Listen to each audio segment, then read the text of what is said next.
the 6 o'clock meeting of one faction of veterans, that one of they're like the peasants with their pitchforks and torches. They want to string up another faction of veterans.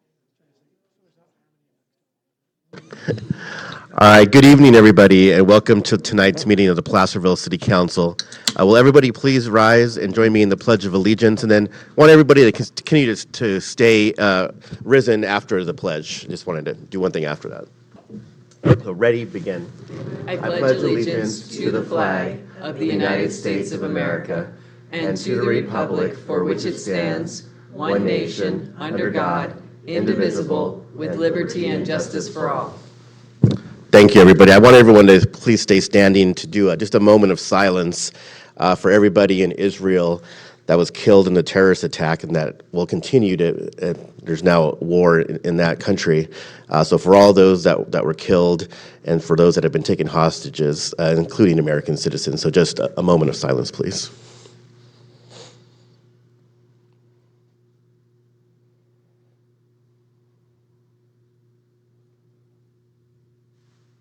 Thank you.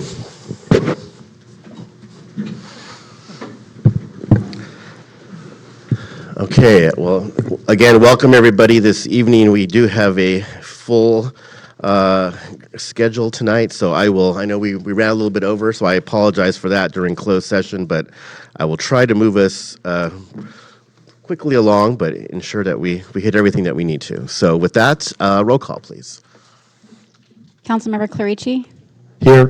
Councilmember Gottberg? Here. Vice Mayor No? Here. Mayor Saragosa? Here. Councilmember Yarbrough? Here. Thank you. All right, thank you very much. We do not have any ceremonial matters this evening, so we'll move to item 4, which is our closed session report. And I don't know, Cleve, if you're going to do the first one. Report out. Yes. Thank you, Mayor and Council. On closed session, we considered an item related to Placerville Police Officers Association bargaining unit and a side letter agreement that we have reached. And I just want to report out some of the provisions of that. A couple of things that are the most important on that. One, a term extension from June 30, 2024 to June 30, 2025. So an additional 1-year extension on the contract. Regarding employee medical benefits for this unit only, there's a change from the current plan of what the city contributes, where initially we contributed a higher amount. That amount is being reduced to be 100% of what we call the PPO Silver plan that we will pay for employees and their dependents. And then the third thing is regarding compensation. This involves a 10% increase in salary effective January, first pay period in January 2024. And in July of 2024, a cost of living increase based on the San Francisco, Oakland, Hayward consumer price index with a maximum of 4% and a minimum of 2% at that time. Thank you, Cleve. And on our second item, any report out? On the second item, council just provided direction to staff on how to proceed. All right. And on the first item, I wanted to note that the approval of the side letter was unanimous. Great. Thank you very much, both of you. Okay. So with closed session report, we'll move to item 5, which is the adoption of the agenda. I'll move to adopt. Second. All right. Roll call, please. Councilmember Clarici? Aye. Councilmember Gottberg? Aye. Vice Mayor No? Aye. Councilmember Yarbrough? Aye. Mayor Saragosa? Aye. Thank you. All right. Agenda is adopted. Thank you. Moving along to item 6, which are announcements and presentations to the public, and item 6.1, which are comments by City Council. And we'll start with Councilmember Yarbrough. I have none for tonight. All right. Councilmember Gottberg. I have none. Councilmember Clarici. I would just like to say, before I left on vacation, I went to the, the block party downtown on Main Street, and I was very gratified to see the number of people in attendance. It looked like it was very up. I was there for about an hour, and it looked like a great thing, but it was just good to see that we closed Main Street, and it was utilized very, very well. So just said kudos to that and whoever pulled it off. Sounds good. Thank you. Vice Mayor. I attended the Make-A-Wish Foundation event for Magnum, and I won't say any more and take away the mayor's thunder. I'm sure he has more to say. I attended the Walk to School event for Sierra and Chanel School, always a great event, and the attendance was way up, back to pre-COVID levels, so it was exciting to do that. And I met with Transportation Commission and South Lake Tahoe representatives about expanding more transit into the Tahoe area. That was just a beginning conversation, but a good conversation to start. Great. Well, same. I was with the Vice Mayor for Magnum's Make-A-Wish. I think for a lot of you, you might have saw it in the newspaper, and it was a great community event. Thank you, Chief Cordero, really for spearheading all of it and making Magnum's wish come true to be a firefighter, or maybe even to be a fire engine. But it was fantastic. I mean, we had a ton of people out. There were a ton of fire engines and ambulances that were able to come through, and it's something that you might see in a big city, but it just hits a little bit different when you're in a small town like Placerville in El Dorado County, and just the community coming out. In fact, we're in front of Pop Art, and it comes out and gives them a plaque of all of these different firefighters to Magnum from like 1750 to now. Just the transition of different firefighters, and it's just those little things. And I was really proud and honored to take part in that celebration for him. Just a really strong, brave little guy, and he was having a time of his life. So it was really fun. So thank you, Chief. It was great. Chief, I don't know if you want to say a few words on that as well. You're a big part of this.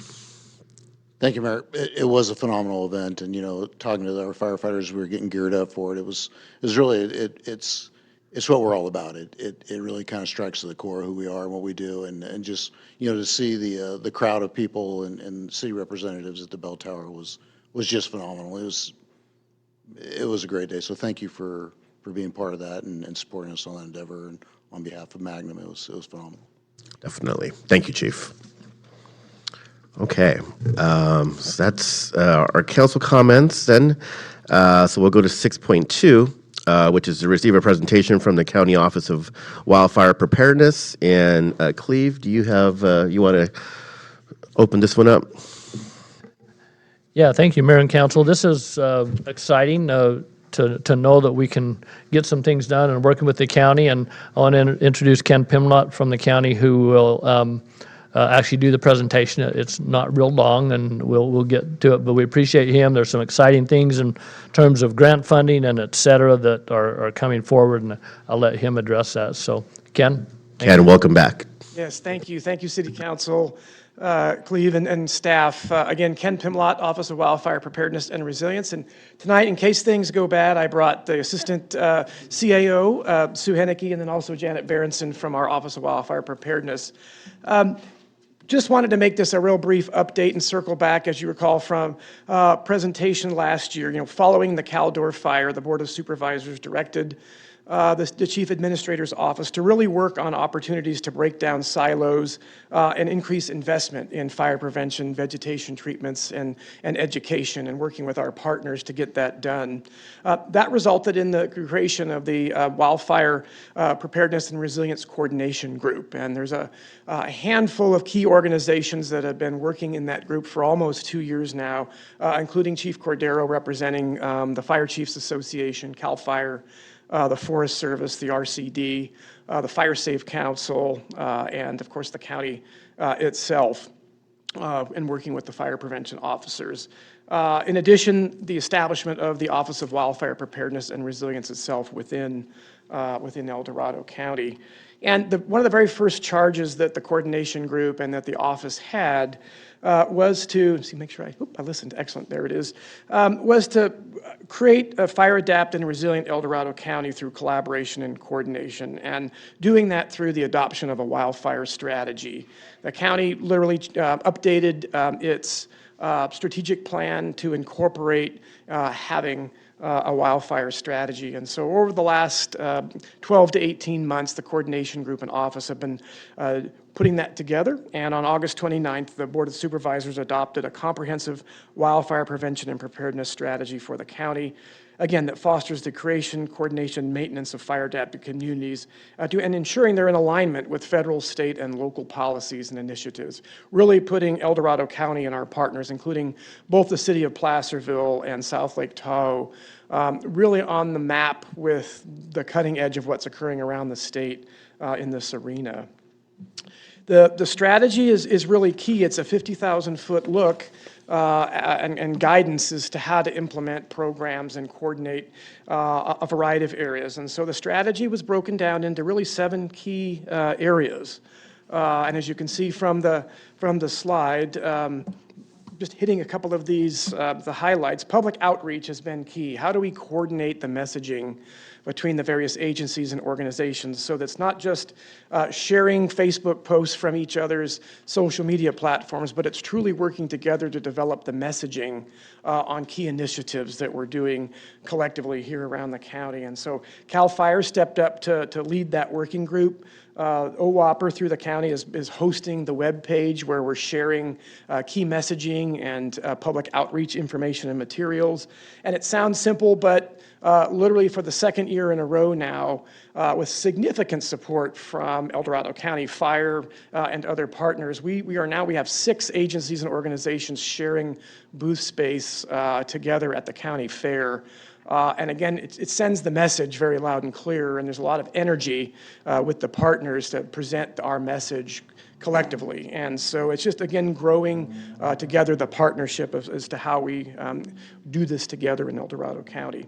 It's working on policy. We provide feedback together on federal, state, local policy initiatives, legislation, things that impact fire and prevention here in the county.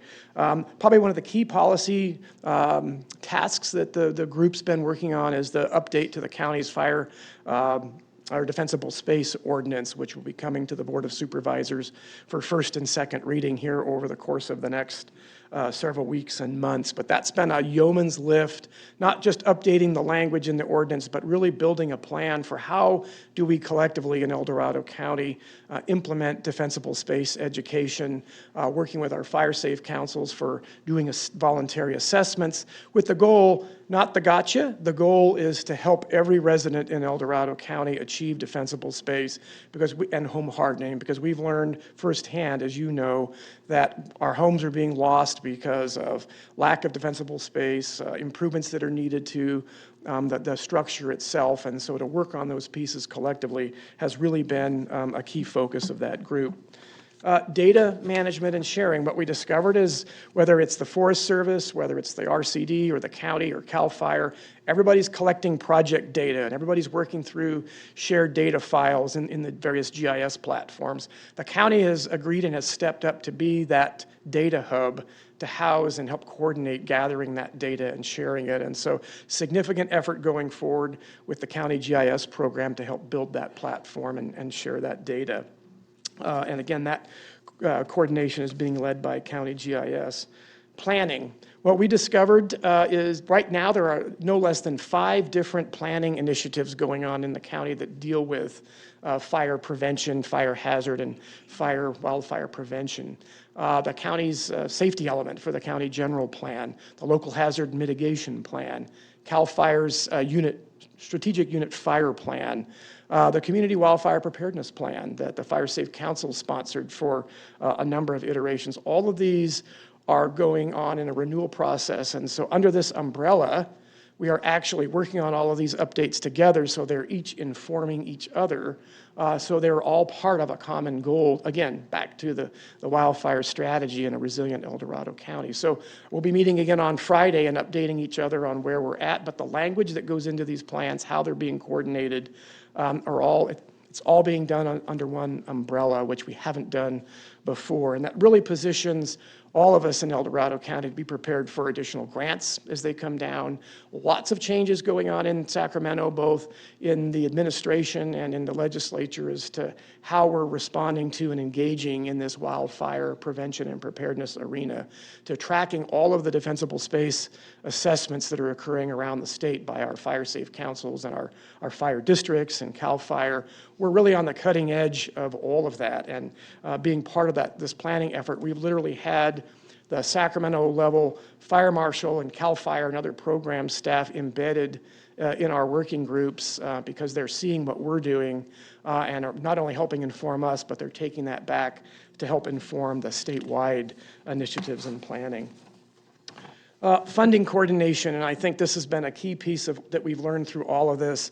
Everybody's out doing good work, but there are a lot of grant opportunities out in the landscape, and everyone's applying for grants, and historically that's been done in a somewhat siloed process or environment. And so we're bringing those discussions again under the umbrella of this larger coordination group, and really trying to help be that traffic manager where we can to ensure the right folks are applying. We're not duplicating efforts, but we're also not missing opportunities.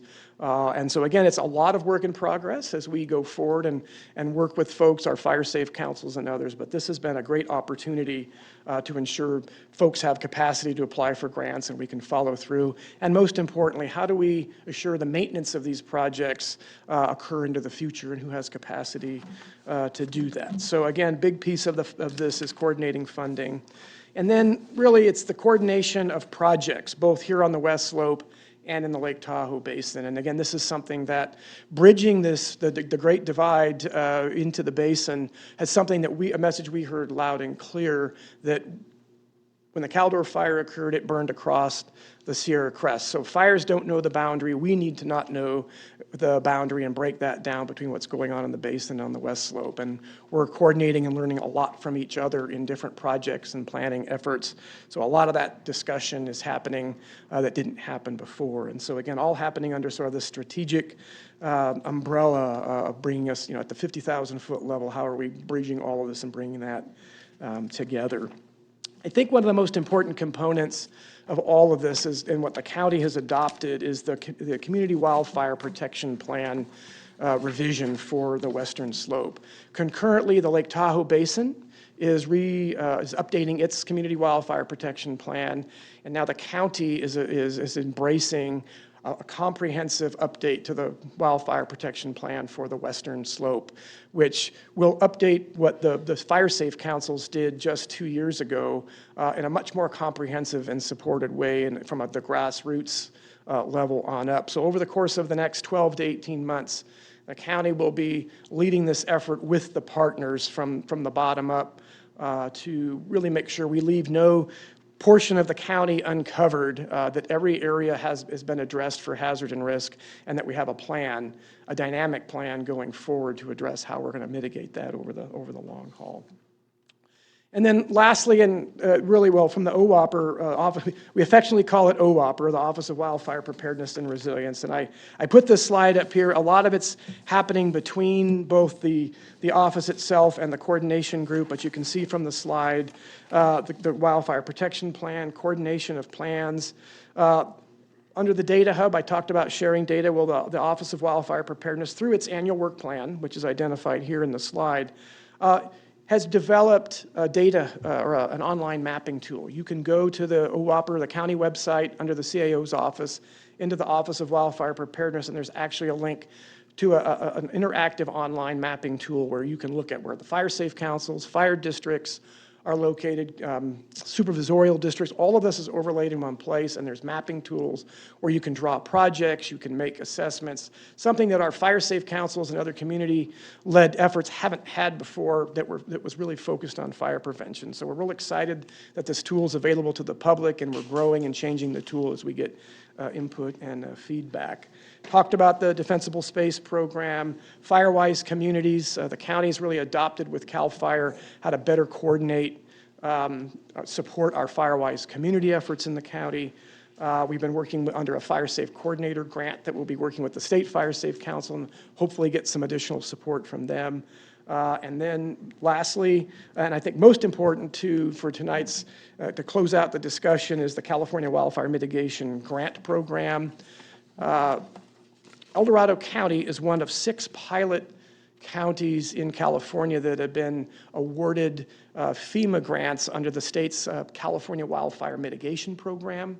It is a partnership between CAL FIRE, California's Office of Emergency Services, and FEMA Hazard Grant Mitigation Program. In a nutshell, the county applied for and was successful for a $25 million grant, 1.4 of which has just been awarded on June 28th as part of Phase 1.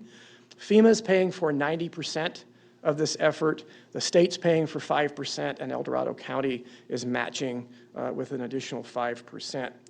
In June, we received $1.4 million to begin the environmental review and landowner assessment process. And then ultimately, within 6 to 8 months, hopefully we'll be starting to look at Phase 2, which will actually be reaching out to and engaging up to 525 parcels in an area that splits both the southern part of the city of Placerville and then the unincorporated area of the county in the Weber Creek drainage, essentially from Cedar Ravine Road west back towards Sacramento Hill and the Big Cut area. The idea here, again, is to look at every one of these homes, approach it with first defensible space. Can we help these homes? And it's funded to achieve defensible space. And then secondarily, home hardening. Have a plan for each home to upgrade construction to make it ignition-resistant construction based on the state standards that have been identified. It's a 3-year grant, but we recognize this is a brand-new pilot program for the state, and we are one sort of on the cutting edge of implementation, so we will all be learning, and most likely there will be a need to extend the grant period because there will be obviously delays and other things as we have to make opportunities to shift and changes on the fly. But in addition to what the grant's funding, we are directly coordinating with other agencies like the transportation departments in both the city and the county, the parks departments, the resource conservation districts, and others, because there's great opportunity here, not just to work with these structures, but to work with the roads, parks, and other hazardous mitigation projects. So again, we are together on the ground floor of this effort. And look forward to working. We've already been meeting with city staff. We've met with others because there's a lot to do to put this together. Permitting, lots to talk about. We're working very closely with the Fire Safe Council and the Fire District as we implement this, and we'll be really depending on everybody. So a lot more coming out. Again, there's going to be some quiet time, if you will, while the environmental review process is undertaken. But we will be coming back and keeping the city and all the partners up to date. But behind the scenes, everyone will be working together to get this implemented. So I know you're all pressed for time tonight. That was really the intent, was just to give you a quick snapshot of what we're doing and then really open it up for any questions you might have. Great. Thank you, Ken. I appreciate all the information and all the really exciting things that are going on, including the grant. I will go ahead and open up for any questions or comments. No, I just want to thank everyone for all their efforts. It's a big effort, and I've been sitting in on the Fire Safe Council meetings and so much going on, and just appreciate everybody's efforts in coming together and making that happen. All right. I'm going to go ahead and open it up, item 6.2, for any public comments.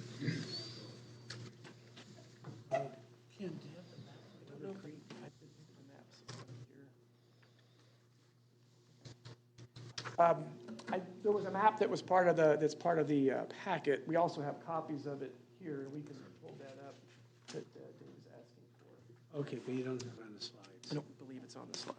Sorry, but there he is. Here we go. Hi, I'm David Zelensky. I'm chair. Oh, there it is. Great. I'm chair of the Placerville Fire Safe Council, and maybe I'll explain a couple things. I want you to know that all of Placerville and much of the surrounding area is Placerville Fire Safe Council, and now I can announce all of us are fire wise also, and so I'll make a distinction. The El Dorado County Fire Safe Council provides a 501c3, a corporation, liability insurance, is a legal entity, And that's what Placerville Fire Safe Council operates under. We're a fictitious business name of El Dorado County Fire Safe Council, a DBA. So our federal ID number is the same as theirs. FireWise is a designation of a community through a consortium of insurance industry and fire protection agencies that have come up with various standards so you can be officially FireWise. Everyone, all of you, are now in FireWise communities, and the area is much bigger. It's about twice as big as the city of Placerville. It's like a big circle drawn around the city of Placerville. And FireWise, there's no real guarantees. The insurance commissioner is working on it. One lady at Eschaton told me as soon as she told them that she's now FireWise, she got a refund from her insurance company. I can't promise you'll all get a refund. Maybe you'll get $40 off of your next policy. I don't know what it'll be. The insurance commissioner seems to be mandating 10 to 15% reductions if you're stuck with the FAIR plan. So if you're stuck with a FAIR plan, it's good to get a $400 or $600 refund or reduction because you're FireWise. It can't hurt. Please tell your insurance agents that you are now FireWise. Maybe even you are, Tim. I don't know. But anyway, tell them that you're FireWise, and they may need a certificate, and someone from the Fire Safe Council can find that certificate and ship it to your insurance agent or something. So that's my big news. So be happy. It took a lot of hard work to become FireWise, and CAL FIRE helped us get over the end. And I want to thank Ken. Wow, $25 million. All right, let's be clear on this. They think the good chance of the fire is going to come up from Weber Creek, is going to wipe out the airport and Marshall Hospital. These are essential assets. What they're doing is putting in a defense line. We're going to have home hardening. We're going to have vegetation mitigation. So if that sucker sweeps up out of Weber, maybe we can stop it before it takes out our biggest assets. So I think that's where much of the plan is. There's a lot more work to be done on everywhere, but this is huge. Thank you so much, Ken and Sue and Janet. Thank you. Thank you, David. Hi, good evening. Sue Henneke, Assistant Chief Administrative Officer with the county. Just wanted to thank you again for the opportunity to provide you with this update and all the support that you've provided so far. I know Pierre has been wonderful, very engaged in our Defensible Space Working Group. And as we all know, there are many in the places in the county that could use this work and this $25 million. We took a hard look at 7 different areas. And I just want to say one of the things that we found so attractive about this project was the opportunity to partner with the city and to kind of get this work done right here in sort of the heart of the western slope of the county. So as Ken said, we had a great kickoff meeting with Pierre the other day, and we just look forward to a lot more opportunity to work with you all on this project in the future. Thank you. Thank you. All right. Seeing no further comments, we'll go ahead and close public comment. And again, thank you all for coming out tonight, giving us the updates. We also greatly appreciate working with you, and we know what a big change this is for not just Placerville residents, but for county and everybody alike, especially in that Weber Creek area. So thank you. Okay. We will move to item 7, which is our consent calendar. All matters listed under the consent calendar are considered routine and will be enacted by one motion by roll call vote unless any member of the council wishes to remove an item for discussion. So we will go ahead. Does any council member wish to remove an item? I wasn't here. Do I just vote like absent or no? You can abstain from the vote if you would like. Okay, that was a word. Got it. Thank you. Any questions on or anything? Any concerns? Okay, I will go ahead and open up the consent calendar, item 7.1 through 7.6, for any public comment. All right, seeing none, I will go ahead and close public comment, bring the consent calendar back to the council for action. I'll move the consent calendar. I'll second. All right, we have a first and a second. Roll call, please.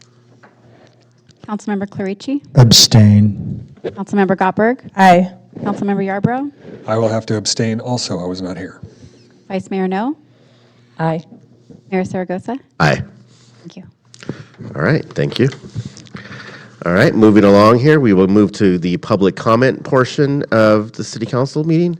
This portion of the meeting is reserved for persons wishing to address the council on any matter not on the agenda, and that is within the subject matter jurisdiction of city council.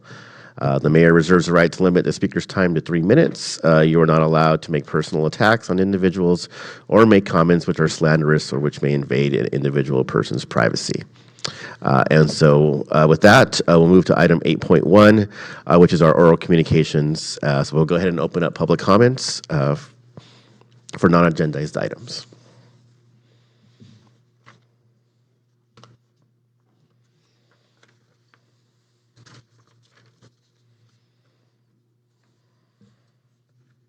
Hello, my name is James Webb. I would like to have the council open for discussion. Part of the general plan, F/7, has to do with STRs and vacation rentals. And I would like them to open up a side for bed and breakfasts in the city limits. The stipulations behind the bed and breakfasts are not amenable to like houses that are less than 50 years old. And I don't think that that necessarily fits the model of what we all want for short-term rentals or bed and breakfasts. So both of those items, I would like you guys to bring up on an agenda item and talk about. Thank you. Great. Thank you, James.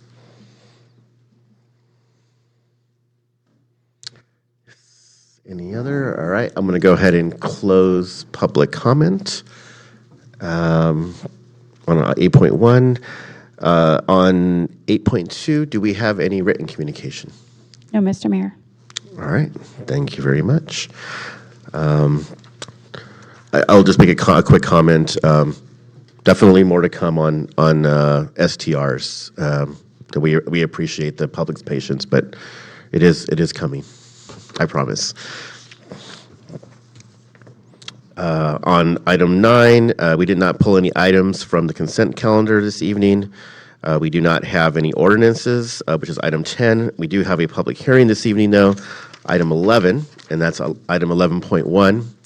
And that is to consider an appeal filed by Paul and Andrea Coglia, sorry if I mispronounced, of the decision of the Planning Commission approving and modifying site plan review SPR 23-05, allowing for the installation of 12 exterior windows with fiberglass windows and denying the use of vinyl windows to a single-family residence located at 3176 Cedar Ravine Road, located within the Cedar Ravine Historic District. And Mr. Rivas has this item for us this evening. Thank you, Pierre. Thank you, Mayor, members of the council. Actually, before we get into the staff report, we do have an ex parte communication on this one to disclose, and this afternoon at 3:37, all of the members of the council received a memorandum from Planning Commissioner Kirk Smith regarding this item. And since it is identified as being from Commissioner Kirk Smith pursuant to the commission handbook of the city, we're going to disclose that as an ex parte communication. Copies are available, I believe, for anybody who's interested in seeing a copy of that. And I see Mr. Smith is in the audience, so I assume once we get to public comment, we're going to hear from him.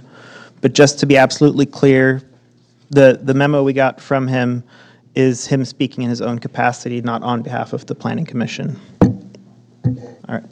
Great. Thank you. Do we need to make, I know like I myself didn't see the email prior to it getting a copy. I don't know. I assume so based on the timing, but just out of an abundance of transparency, I wanted to make sure everybody knew that that email went to all of you. You may not have had a chance to see it based on how close it was to our closed session time earlier. Understood. Okay, thank you very much. Very good. Okay, so with that, Mr. Rivas. Thank you, Mayor, members of the council. I'll start by giving a background on this application. The Historic District Review application was submitted to the city on March 13th of 2023. The application included replacement of 12 wood windows with vinyl windows, replacement of exterior lighting fixtures, and painting of the exterior siding, gutters, trim, and door. The project was first considered by the Planning Commission on April 18th of 2023, where staff recommended denial of the project as proposed, specifically the replacement of the existing windows with vinyl. The primary reasons for staff's recommendation was the structure is over 70 years of age. The structure has been minimally altered since its construction. The structure contains multiple characteristics, features of what is characterized as a ranch house-style architecture, and the existing windows appeared to be the original windows to the structure. The Planning Commission then continued the project to June 20th of 2023 in order to provide the applicant sufficient time to supply bids for window alternatives, those being wood, vinyl, and composite, in order to determine if a finding of economic infeasibility could be made to support the use of vinyl windows. Between the meetings of April 18th, 2023 and June 20th of 2023, a similar project, window replacement on Cedar Ravine Historic District, came before the Commission. That project was Site Plan Review 90-04, and it included the replacement of wood windows with wood-clad composite windows. Following approval of this project, staff did reach out to the applicant of this approval in the event that he would be interested in using this material instead, as the Planning Commission had found this product to be a compatible substitute material as permissible instead of a wood product. On June 15th of 2023, staff received a request from the applicant for a time extension to allow to complete the procurement of bids. The request for the extension was heard by the Planning Commission on June 20th and was granted, and continued the item to July 18th. On July 18th, the Commission reviewed the bids provided from the applicant for vinyl, wood, and fiberglass. Following discussion, the Planning Commission decided to approve all the other aspects of the project application, this including the painting and exterior lighting, and continued the remainder of the project, that being the window replacement, to September 5th. The first meeting, this was the first meeting following the special joint meeting of the City Council and the Planning Commission on the topic of historic preservation that was held on August 29th. The last hearing before the Commission was held then on September 5th. The Planning Commission approved the modification project for the replacement of the 12 wood windows with a Marvin Infinity fiberglass product. This approval included finding support number 4, which was added, and it reads that the proposed window changes are not strictly replacements in kind of the existing window material. However, there is flexibility in the application of the city's historical criteria, the Secretary of Interior standards for rehabilitation and guidelines for rehabilitating historic buildings, particularly the character and aesthetics of the original windows are appropriately retained, specifically in regard to the appearance, color, and texture by the installation of the proposed fiberglass windows. On September 15th of this year, the applicant filed a timely appeal of the Planning Commission's decision, and we are here today for the City Council to consider that appeal. So the Council has essentially 3 options to choose from. Number 1, you can deny the appeal and affirm the decision of the Planning Commission and approve the site plan review as modified and adopting the findings of the Planning Commission and the conditions of approval. 2, the City Council can grant the appeal filed by the property owner, modifying the approval taken by the Planning Commission, but modifying it to allow the use of the vinyl windows.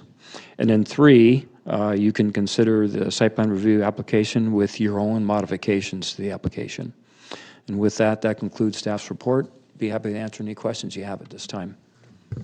All right, thank you, Pierre. I appreciate that. And of course, of all things, it would stand to reason that windows would come back to us shortly after our joint meeting on the interior standards and how that would apply in the city of Placerville. So this is actually very apropos, I suppose. But I feel not so much for the actual applicant. So with that, then, I think what I'll do is I'll invite the applicant to come forward if they wish to make any statements, and then we'll go ahead and see if anyone has questions for them. And welcome tonight. Appreciate it. I'm going to actually read the letter that Karen Tustin sent in. I wanted to read that because it states clearly how we feel and what we're thinking.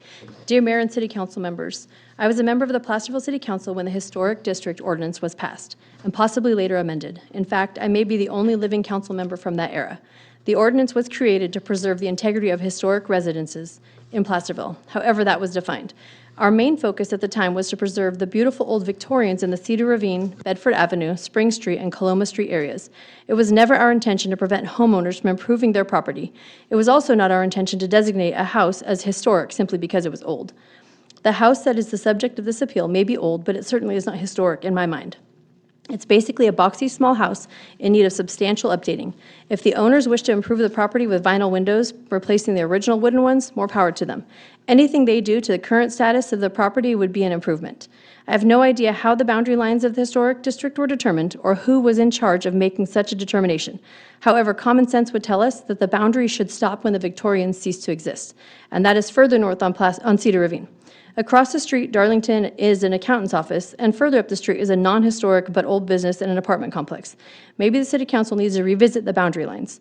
In any event, I don't see the harm in permitting the applicant to proceed with their plan as submitted. Nitpicking is not conducive to good community relations. Sincerely, Karen Tustin, Placerville City Council member and mayor, a previous from City Council member and mayor. But this states clearly a lot of how we're feeling. I mean, we don't want to be disrespectful, rude, inconsiderate, all those things, but common sense for us is we're trying to make this better than it was. It's been vacant for 11 years. There was a tree on it when we bought it. It's already, you can at least see the house now. I guess you couldn't see the house really before from the street. But the improvements are being made. We're trying to do the best we can with it. We have a family of 11, which we do provide for, but we would, we have one in college, and there's just a lot of money going out that this is one more expense that we feel like a decent chunk would be being spent to do vinyl and make it look nice, new, clean, anything better. As Karen said, anything would be better than what it looks like. The windows right now are falling apart, and there's cracks and things. So we would appreciate you to reconsider the decision that they had decided on. Pierre, sorry to be such a thorn. Council members, I appreciate this, and after the workshop, I wanted to bring this forward one more time. I feel like this is a much bigger issue than just our house. I was at the barber shop the other day. A young man sitting in there has an infinite homes going, I can't replace my single pane windows, and our heating bill is astronomical in the wintertime, and he lives in one of the historic districts as well. And I'm like, yeah. And he started going like, what's the process? And I'm like, well, you have to file through the planning commission, and then they're going to want you to get elevations, $1,200, $400, then $1,200, and that's not even your permit yet, and then you still got to get expensive windows, and he's like, it's just not even worth it. We might as well just move, and that's the sentiment I think that is being missed with this ordinance for a lot of the homes in the district and a lot of your constituents, and it really needs to be looked at, because is what's being asked for is actually too much. For me to already have spent almost $2,000 and I don't even have a window in place, that's a lot of money. And granted, I'm older and we might be in a little bit different situation, but a lot of the people that live in these homes, in these historic districts, especially the smaller 1,000 square foot homes, they're first-time home buyers or they're fixed income retirees that want to be close to downtown because of how great our downtown is. And then they still want to do improvements, but when you start throwing out thousands of dollars, it's really quite difficult. So I just throw that out, that this is a big deal. And I know you're like, well, we've denied vinyl windows over and over and over again, but not all. because there's like 50% of the whole historic districts are vinyl windows. So there is already vinyl windows in the historic district. So sometime along the line, they were approved. Now they're not for some reason. I don't know why. And I just say, like, I know that you've denied people and people with leaky windows that can't even get them fixed because it's ridiculously too expensive to get them fixed. And I just say, like, sometimes, like, when you're climbing a mountain, because we're all live up in the foothills here, so most of us have gone hiking. You're climbing a mountain, and you get to a spot where you're like, oh, I don't have rope and gear to actually climb right here, so I'm going to have to go back down, circle around, and find another route up, but still get to the goal, the top of the mountain. And I think that's something that really needs to be reconsidered here, is that we've gone and pushed a certain direction with this hatred for vinyl windows, which they don't take away from the aesthetics or the character of the neighborhoods at all. If you look at the homes that already have them, they still look great. And so I just think we just need a little bit of a reset here. And I know I didn't play politics and go meet all of you and take the time to like become friends and all that kind of stuff. Although I'd love to have coffee with each and every one of you. And I know that's not how you really get anything done with the city council without doing that kind of stuff, but my life's full. I don't have time to do that. So now a little bit about our house, just the specifics of our house, because our house is even different than most of the houses in the historic district. So number one, we purchased the home and we budgeted out for the gazillion repairs, like the tree on the roof and this kind of stuff that all needed to be done. I looked at the historic districts and I saw vinyl windows everywhere. So we budgeted vinyl windows. I knew it was in the historic district. I knew I had to get it approved, but I didn't know that it wouldn't get approved because the precedent has already been set everywhere. So that's my fault for not looking deeper into this thing. But at the same time, it's really hard to hold me to a different standard than what half the other homes in the districts have already been held to. And we met at the workshop. And I thought the workshop was great. I thought we were headed in a great direction. Things are like moving forward. And I know it takes time. I work for a city. I know it takes forever to get anything done in a city. I get that. I understand that. The problem is I don't want to take forever. I want to start moving forward on this thing. We've come a ways, but there's a lot more that needs to be done, and I really don't want it, to sit the way it's looking for much longer. And I really think like the workshop decisions, like it needs to start now. For other people as well. Winter's coming, and some people might want a little bit warmer house. But I think if we really look back at what we're trying to do, we're putting picture windows where picture windows go. We're putting horizontal windows or horizontal double hung windows where horizontal double hung sashes were. So we're not changing the character of the home at all. It's still going to be a cute little house that is middle of the road American, nothing special house anyways. And although the staff has to do the recommendations and they soldier on well, they follow the policies and the directions that's been given. Although I might disagree with some of their recommendations, it's not because I don't like them, it's just because I disagree with some of their recommendations and how they've interpreted things. And so just a couple little items with that is, I think it is important to understand that our home wasn't considered a historic home when the district went into effect. And then since it turned 50 years old, has it been reevaluated to be considered actually a historical property. So that's something that has to be considered as well. Like it's truly not a historic home. There's nothing significant about these homes. Like that's plain to say. And I know and I appreciate the Planning Commission trying to meet halfway because wood windows are ridiculous and we live where it's hot like the desert and cold like Alaska. And so wood windows are not great here and they take work and I don't want that for our future plans of this home. And I think but I still think the difference between $5,000 roughly from vinyl to fiberglass is, I think that's a lot of money, but everyone's different. Everyone's different, so I don't want to belabor that point, but I think that should be considered. And again, might not be like a lot of the other people in the district. Obviously, the lines and all that kind of stuff isn't something that can get handled right now, and I understand that. I do want to remind you that CEQA is just guidelines. They're ridiculously stringent guidelines. This isn't the Fab 40s. They don't really necessarily need to apply to us, and that would help staff out a lot because they hate dealing with this stuff. I don't know that. That's an assumption. I don't really know that, but I can see by the looks in their face, they're like, oh, here we go again. And so these are just things that I really feel like needs to be considered. And again, this is a much bigger issue than just our little home. Like our little home is one thing. We'll move forward with whatever. Like it will upset me. I won't be upset with anybody here. But the whole idea of it like does upset me. Don't get me wrong. But we're not going to like just go and do something that maybe other people have just gone and done. Like we understand that.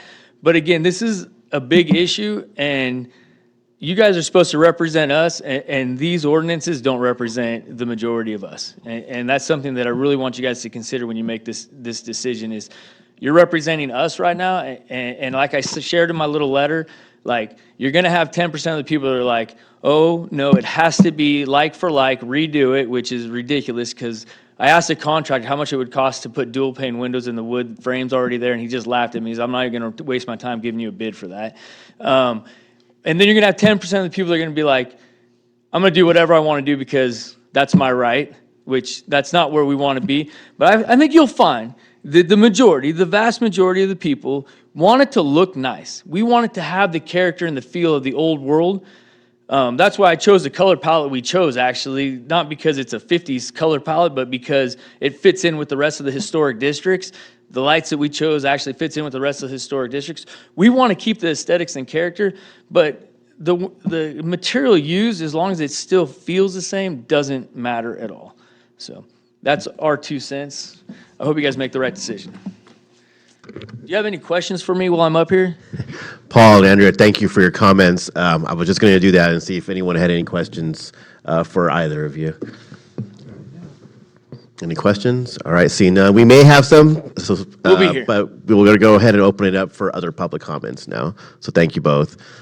So there's no questions. Does anyone have questions for staff at this point either? Seeing none? Okay, we will go ahead and open up item 11.1 for public comment. Mr. Mayor, if I may, I would just like to state for the record that the appellants did submit an item, a public comment item, copies of which are on the back table, which included the letter that was read into the record this evening.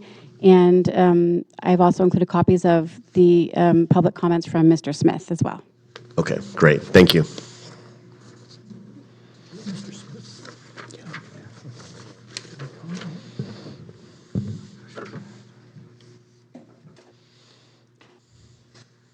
James Webb again. While the presentation was going on, I have a question. If you have, accident, like they said they bought the house with a tree falling on it. If it broke a window, just one window, would you have to go down and get a building permit just to replace that one window? And if it took time to get that one window, would you just have a board up to prevent inflow of air into the house? Like, I'm just curious. Thank you. Thank you, James.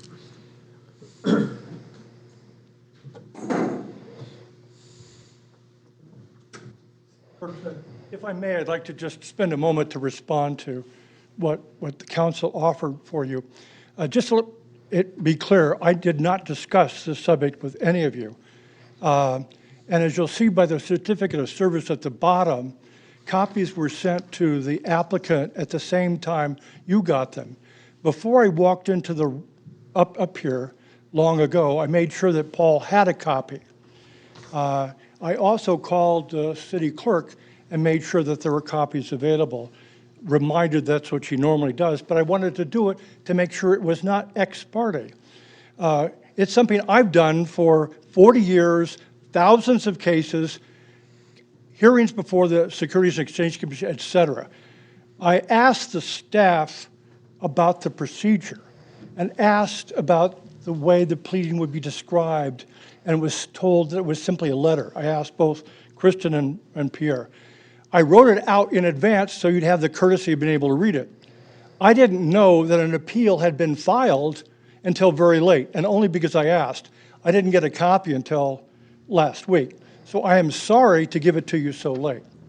All the arguments that I've given, all the comments I've given in writing are the same ones I gave 3 times at 3 different hearings. I appreciate the comments of council member in the past, Tuscan. They were described 3 times by the applicant. there are several things to consider. The first is that this is called a adjudicatory proceeding for a good reason. You have an applicant who makes a request, they provide facts, and we apply the law. That's the way it's done. It's not a political compromise as the way you'll see from looking at the proceedings that was described. The argument for fiberglass when he asked for vinyl was described as a compromise. This is a lot like Monty Hall, let's make a deal. You've got a standard, and there's a burden of persuasion that the applicant has, and that wasn't met. We never saw any photographs of what the windows look like. What you've heard is, in a sense, an aesthetic argument that's very amorphous. That ranch style goes back to 1949, according to the pleadings. That whole area includes a section of that development. A house I first had when I was very young, about 70 years ago, is on Carson Road. It is the same ranch style. Our neighbor was Judge Roberts, who was one of the Superior Court judges. All the houses on Carson Road are the ranch style. It is historic. It's 70 years old. So if we go by aesthetics, that's very amorphous. There's a house on Clay Street, 100 years old, that is Art Deco. It's not something I want to live in, but it's historic, and it is a specific class. Do you have a question? Kirk, you have to wrap up. You hit your 3 minutes. Pardon? You hit your 3 minutes. Okay, well, that goes beyond the first comments to let it know. But I've submitted the issues in writing, and I think you should follow those standards. Thank you. Thank you, Kirk.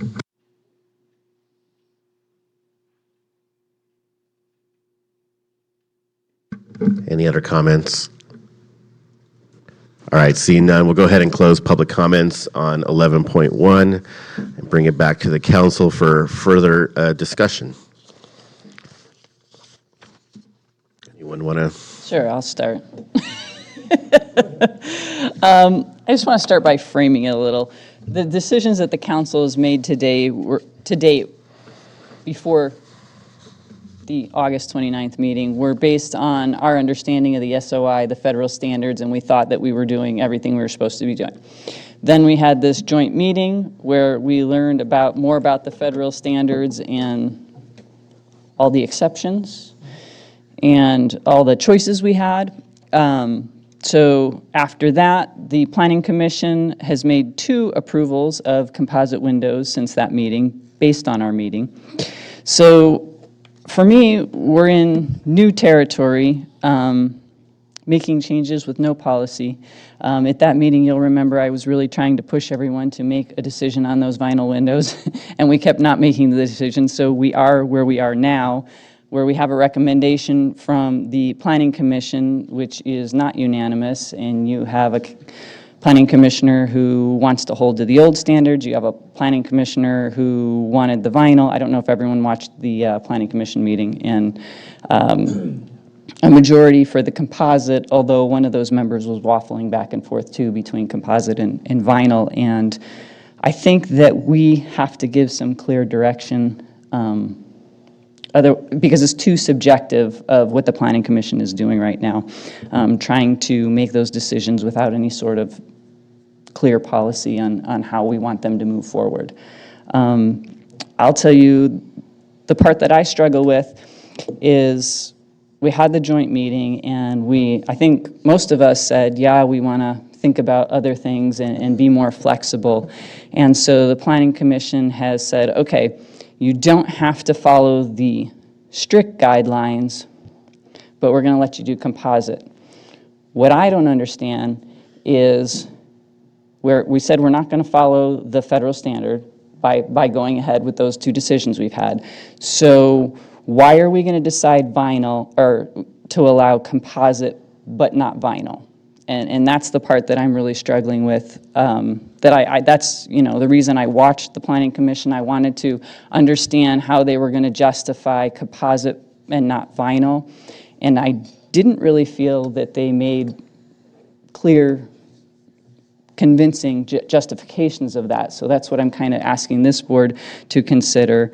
They had brought up, well, composite is more durable. Well, while that's true, I don't know that that's our job to tell people which durability of items to use. They had brought up what they thought was financially feasible. Well, I don't know how you decide what's financially feasible. These things were very subjective. I will say the things that they did bring up as the differences is they said, well, composite, you can have it look wood-like.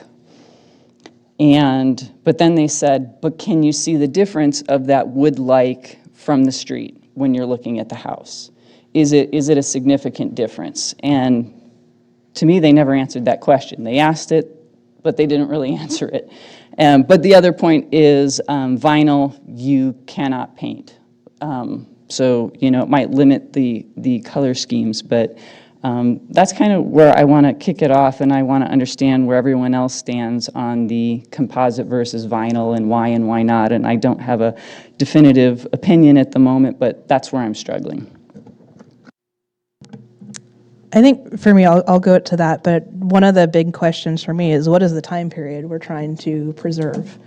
And when I look at it from kind of what was the intent, I think it's really 1930s and earlier. If you look at our current historical inventory list, everything on that list is a 1930s or earlier home. It was established in 1980, which 50 years prior to that was 1930. So it's kind of this question of, clearly when the, historic districts were established, their intent was to be preserving homes that were pre-1930s. And I guess is that the way we still feel today or not is kind of a different question. I mean, I live in a ranch-styled 1950s house. I love that style of house. That's why I bought my house, right? To me, that's historic. It's beautiful. I love it. But I don't think that was necessarily the intention of our historic districts when we established them. And in terms of materials, I don't see fiberglass being any way superior to vinyl. To me, if you're going to go to modern materials, you kind of go to modern materials, and that means composites, vinyl, fiberglass, as long as, from the street, which is 40, 50 feet away, it's not a glaringly obvious difference. Which I don't think it is for those material types. I don't think at that distance it's that different, but I might be, if you're gonna use modern materials, to me it's like we let people use modern materials. I think if it's an older house from 1930, I think it's a very different question. In my mind, it's almost like we should stick to wood for those houses with the like for like, and that's what we were intending to do at the time. But this is a 1950s house, and this is the hearing we're hearing tonight. So I'm kind of in favor of letting them use vinyl. Anyone else? I think there are a lot of unremarkable houses built in this town prior to 1930. And I don't know if you can actually make that, like put a line in the ground and say, well, everything after that is so cool and unique, we have to do this. There's plenty of houses that aren't. I mean, I lived in one. It's over on Myrtle Avenue. Thank God it's not in a historic district. And I mentioned this in the meeting we had, the joint meeting we had. Nothing, I mean, it's a cute as heck little house, has sort of, I guess, a craftsman feel to it, but there's nothing remarkable about it. Nothing. It's a rectangle in the middle with two rectangles stuck on either side. Why can't I, to me, this is one of these things where you might just be stuck in a really bad place. I think that we need to totally rethink the historic districts and what we're trying to accomplish with applying standards to certain kinds of homes. God bless Karen Tustin. I love, she's a wonderful person. I know her. But if we're protecting Victorians on Cedar Ravine, there's like two of them. Because most of the houses on Cedar Ravine aren't Victorian. There's a handful of them, like two. And the rest are all sort of this mishmash of kind of salt box, Federalist, ranch, not ranch, but farm-style homes. I mean, it's just everything. So even the person that was around in 19 fill-in-the-blank, who actually was part of this, if we applied her standard, we'd be protecting I don't know, maybe a dozen houses in town that actually fit that description. And why would we stop people that own a Victorian home from putting modern materials? You could put up vinyl shingles and all sorts of composite type materials that have nothing to do with wood. And from the street, you wouldn't know the difference because you'd paint them. I think we have a standard that needs to be fixed, but right now the standard is the standard. Now we can decide from now on, no more of this. You can put any kind of window you want in your house. And I'm not necessarily against that. Or we apply the standard, but we also have to give them direction because there's the staff, in a terrible spot. So, you have standards, you apply the standards. If we're not going to apply the standards, then we're going to have to think about everything else. That goes into making a house when you remodel it. And it's not just windows. Windows come up because they're kind of a thing. But it's siding and trim and doors and shingles and all sorts of stuff. Are we going to force people with really old homes to put wood shingles on their houses? Because that's what they were back in the day. They were all made out of wood or metal. I've said a lot of words without really saying what I feel. Personally, I personally think these people should have to put these composite windows in, and they're just stuck in a bad spot. And then we change the rule, and then everybody can do something else. The fact that other people have vinyl windows, for one thing, is it 50%? Is that a real number? I don't know. And I could drive up and down the road and see if it's a real number. And I don't know if they got approval from this body. Have people gotten approval to put vinyl windows in, or just do it? Did they have a house and not get a permit and put in vinyl windows? Because did that happen? Does that happen? I'm sure it happens. But that's not a reason. Just because people speed doesn't mean we change the speed limit. We just arrest the folks that do get caught speeding for speeding. We have a standard. I think we should apply it. Thank you. Councilman Yarbrough. Yeah, okay. First up, I want to thank Paul and Andrea for coming. And Andrea, thank you for reading this letter, because if you didn't, I would have. Anyway, I do like the comment in here that Karen made that, just because a house is old doesn't make it historic. Okay. You want to take that into consideration. So does that mean the council in 2050 is going to be looking at any home built in 1980 and saying this is now a historic home? As a former builder, I'm going to tell you that nothing built in 1980 has anything to do with history, or will it be ever historic, because you will walk into a development, you will find 5 different plans, and it will be done 25,000 times. That doesn't make it a historic building. Second, when it comes to the composite or the vinyl, I am definitely agreeing with Councilmember Gottberg and Vice Mayor No. A petroleum product is a petroleum product is a petroleum product. Both of them are petroleum products. They will protect the house the same way. One is cheaper than the other. I feel that this window issue and several other issues we have with some of the historical regulations that we have for our historic districts have been not necessarily used as punishment, but have been actually causing financial harm to some of the people that own these homes. It gets expensive to do this stuff. Trust me, I know. I bought a home in a historic district. It has multiple types of windows, including the original windows with the weighted sides. It has vinyl windows. It has one fiberglass window. So this was all done prior to me buying the home. So whoever did it or allowed it or didn't get a permit for it, which I guarantee in this industry, that happens a lot. Okay. As for the 50% of the homes in the neighborhood having vinyl windows, yes, of course, I can't guarantee that it's 50% either, but I can give you a really nice example of a historic building in our community that sits on the corner of Bedford and Coleman, and it is one of the original apartment buildings for the city of Placerville, and every window in it is vinyl. Okay, so whether it was this council, prior councils, or Karen, who sat on the original, their intent was to definitely protect some of the history that we have in some of these buildings that we have. And I think that's great. But punishing our citizens who, don't have an extra $5,000 to put in composite windows compared to a vinyl window, I personally think is kind of ridiculous. windows get expensive, and they're even more expensive now. One of the issues I'm seeing with this is the fact that people just aren't improving their homes because of some of these issues. And we definitely need to review our historical districts and our ordinances on how this works and give staff and the Planning Commission some relief on these arguments.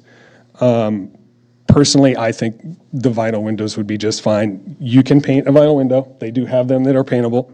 You can even get vinyl windows that have wood grain in them if you want to spend the extra money.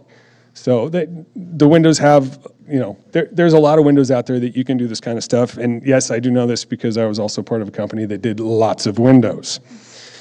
So, with this point, this council really needs to take this and run with it and get some of this stuff straightened out so our citizens aren't having these not only financial issues but argument issues with staff, and it makes things easier for staff and the Planning Commission.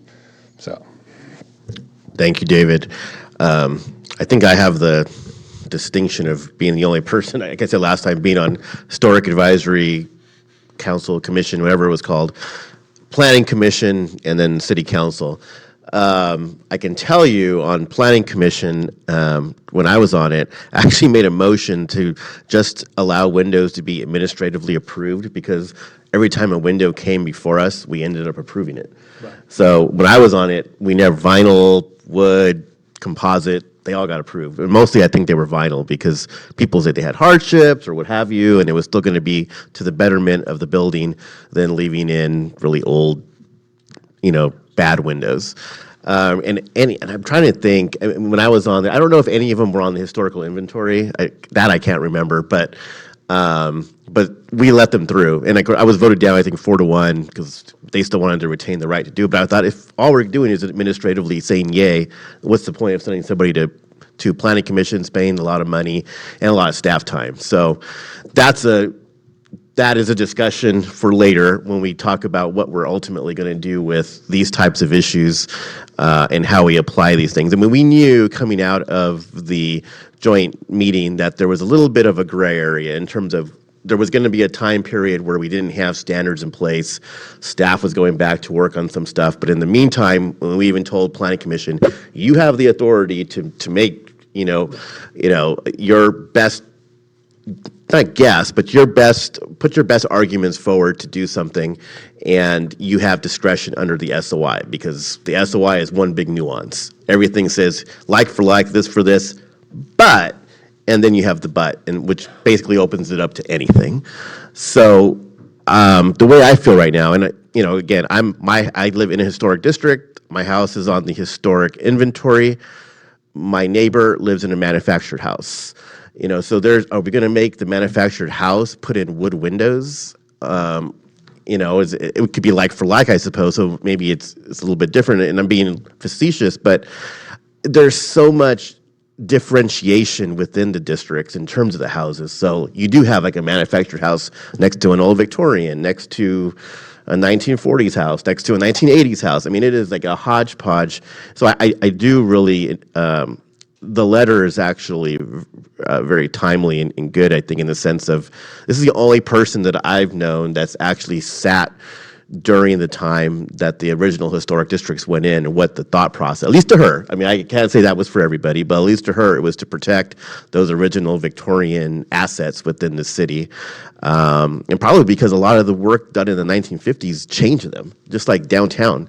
I mean, it is historic, but it's not historic district. But our Main Street looks more like anywhere USA 1940s, circa 1950s, than it does Nevada City or some other areas where every building is a Victorian building.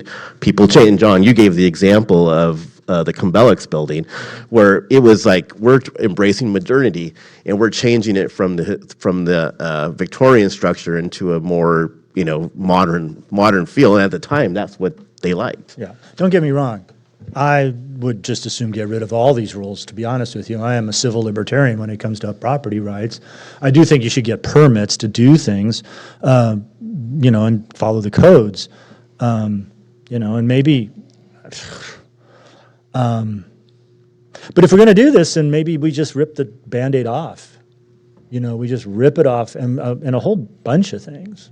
I mean, we're talking about windows tonight, but, maybe there's a lot of these things we really need to fine tune and become a little bit more reasonable in our application of this stuff. That's all. No, I agree with that, and I think, I thought there were some great points that came up from our speaker, which is like non-conforming, conforming. Granted, they took an area that was about 1.4 square miles and tracked every single house. I mean, we're talking about a lot bigger area and a lot more money to be able to do something like that.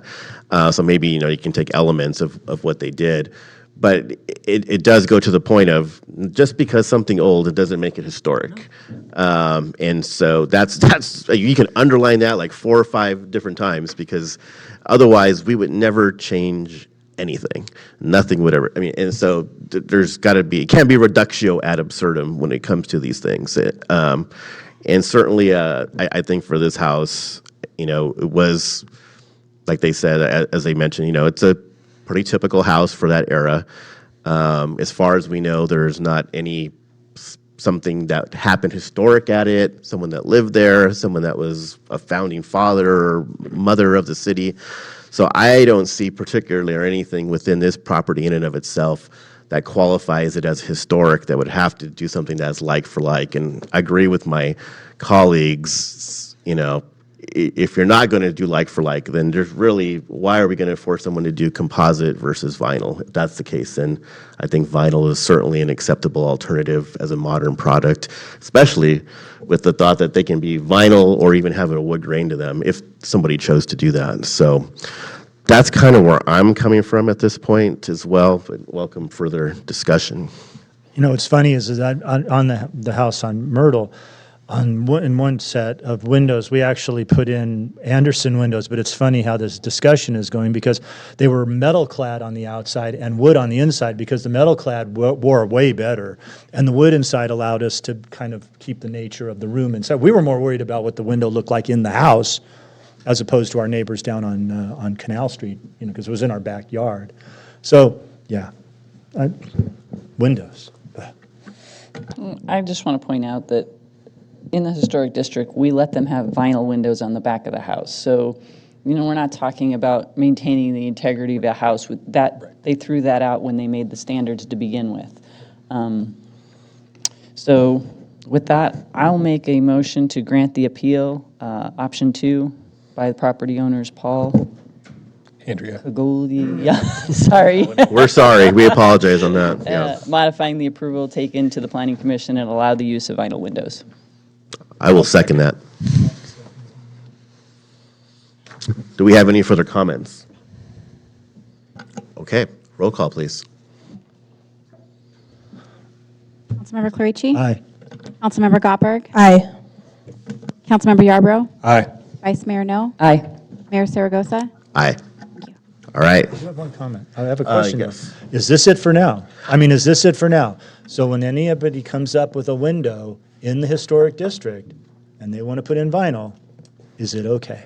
At this point, I think we're setting a precedent. Are we setting that was my Yes. question. Are we setting direction for those? Well, one person over there. I will say this. Review this. I think we are setting precedent. However, and we did say this at the meeting, and this, I'm including myself in this, is that we did say that if you were on the historical inventory list, that there would still be a higher standard for those types of properties. So I couldn't, for myself, I wouldn't be able to go put vinyl windows into my house. Fair enough. At If you're least on that that's- list. I could try, I suppose, and go ask, but Just on the I think back. that's what the discussion was going down. We have a lot to consider moving forward with this, Yeah. especially with Pierre and his staff. We need to take some burden off of them, and we Yeah. need to give some better direction to our planning commission, because right now, they're going off of what was set for them Oh, yeah. by prior councils and council members, and, what their feelings were about all of this stuff. But at that time, there was a lot of things that we weren't facing that we're facing now, especially with Firewise communities. So with a Firewise community, the last thing you want to do is start adding like for like wood windows, and your insurance costs going higher. We're not only facing is this going to be an argument anymore? But we're also trying to help our citizens, fight the fact that we are paying ridiculous insurance costs at this point, just even being in our city, on top of, giving them a fighting chance to bring those costs down. Right. Like Paul said, heating costs. Trust me, I live with these single pane windows that are still wood in my home. My heating costs are ridiculous. Oh, yeah. So, eventually I will get that fixed, but at the same time, we need to help our citizens out. We are going into economic times that don't look so great. So having our citizens have spent all of this extra money just for these smaller things, I think it's our duty and responsibility to make this better. And I'm going to go ahead and close down this conversation just so we don't. I just want to point out, there was another question that we haven't answered at public comment regarding if you needed a permit, if you had the window. Oh, yeah, that is a good one. Pierre, say, my house, I have a tree goes through my window. Can I just go fix it, or do I got to come get? Because it depends, right? Is that what the answer is going to be? It depends. So say you're, the 10-year-old neighbor throws a baseball through the window, you can replace that window pane. But if a tree falls on the house and causes substantial damage to the window in the opening, you need a permit for that. Yep. I guess that's the best I can do. No, that makes sense. I mean, and I know we wouldn't be I think there was a case in Sacramento where it took months. I mean, we're going to go ahead and expedite that process for the person. Yeah. So James, I hope that helped a little bit. Mayor, if there's one thing quickly, if you don't mind, if I can point out, just historically on this code, and this is all due respect to Karen Tustin, I believe the original historic district ordinance was adopted in 1991. I think that was probably concurrent with the adoption of the city code following adoption of our general plan. It was sometime later, it was either 2001 or maybe 2011, but it was sometime later that the council added one section to that ordinance that required adherence to the Secretary of Interior standards. So at that time, the bar was substantially raised. And I'm just making an assumption here that that's where a lot of the vinyl windows, vinyl siding, and a lot of the changes were made. And at that time, because I don't know, I wasn't listening in or whatever at that particular time, that the city and the council felt that there was a degradation of the historical character. So maybe that's something to look at, is just maybe fixing that one, because the bar was substantially raised. Maybe you can substantially reduce or somewhat reduce that bar so to achieve some ends, but yet being more amenable to the direction of where you're at today in 2023. No, that's helpful, Pierre. I appreciate that. Thank you. Okay. All right. Thank you, everybody, for your comments on 11.1. Yes, I think this does give some direction going forward, and we shall see where we go from there. All right. Does anyone want a 5-minute break? We'll do a 5-minute break. Thank you. I know exactly. Okay, we're going to go ahead and reconvene and move to our discussion and action items for this evening. And our first action item is item 12.1, which is to review and provide comments to LAFCO regarding the City of Placerville's Municipal Service Review, MSR, and Sphere of Influence update. And Mr. Morris, you have this report for us. Yep.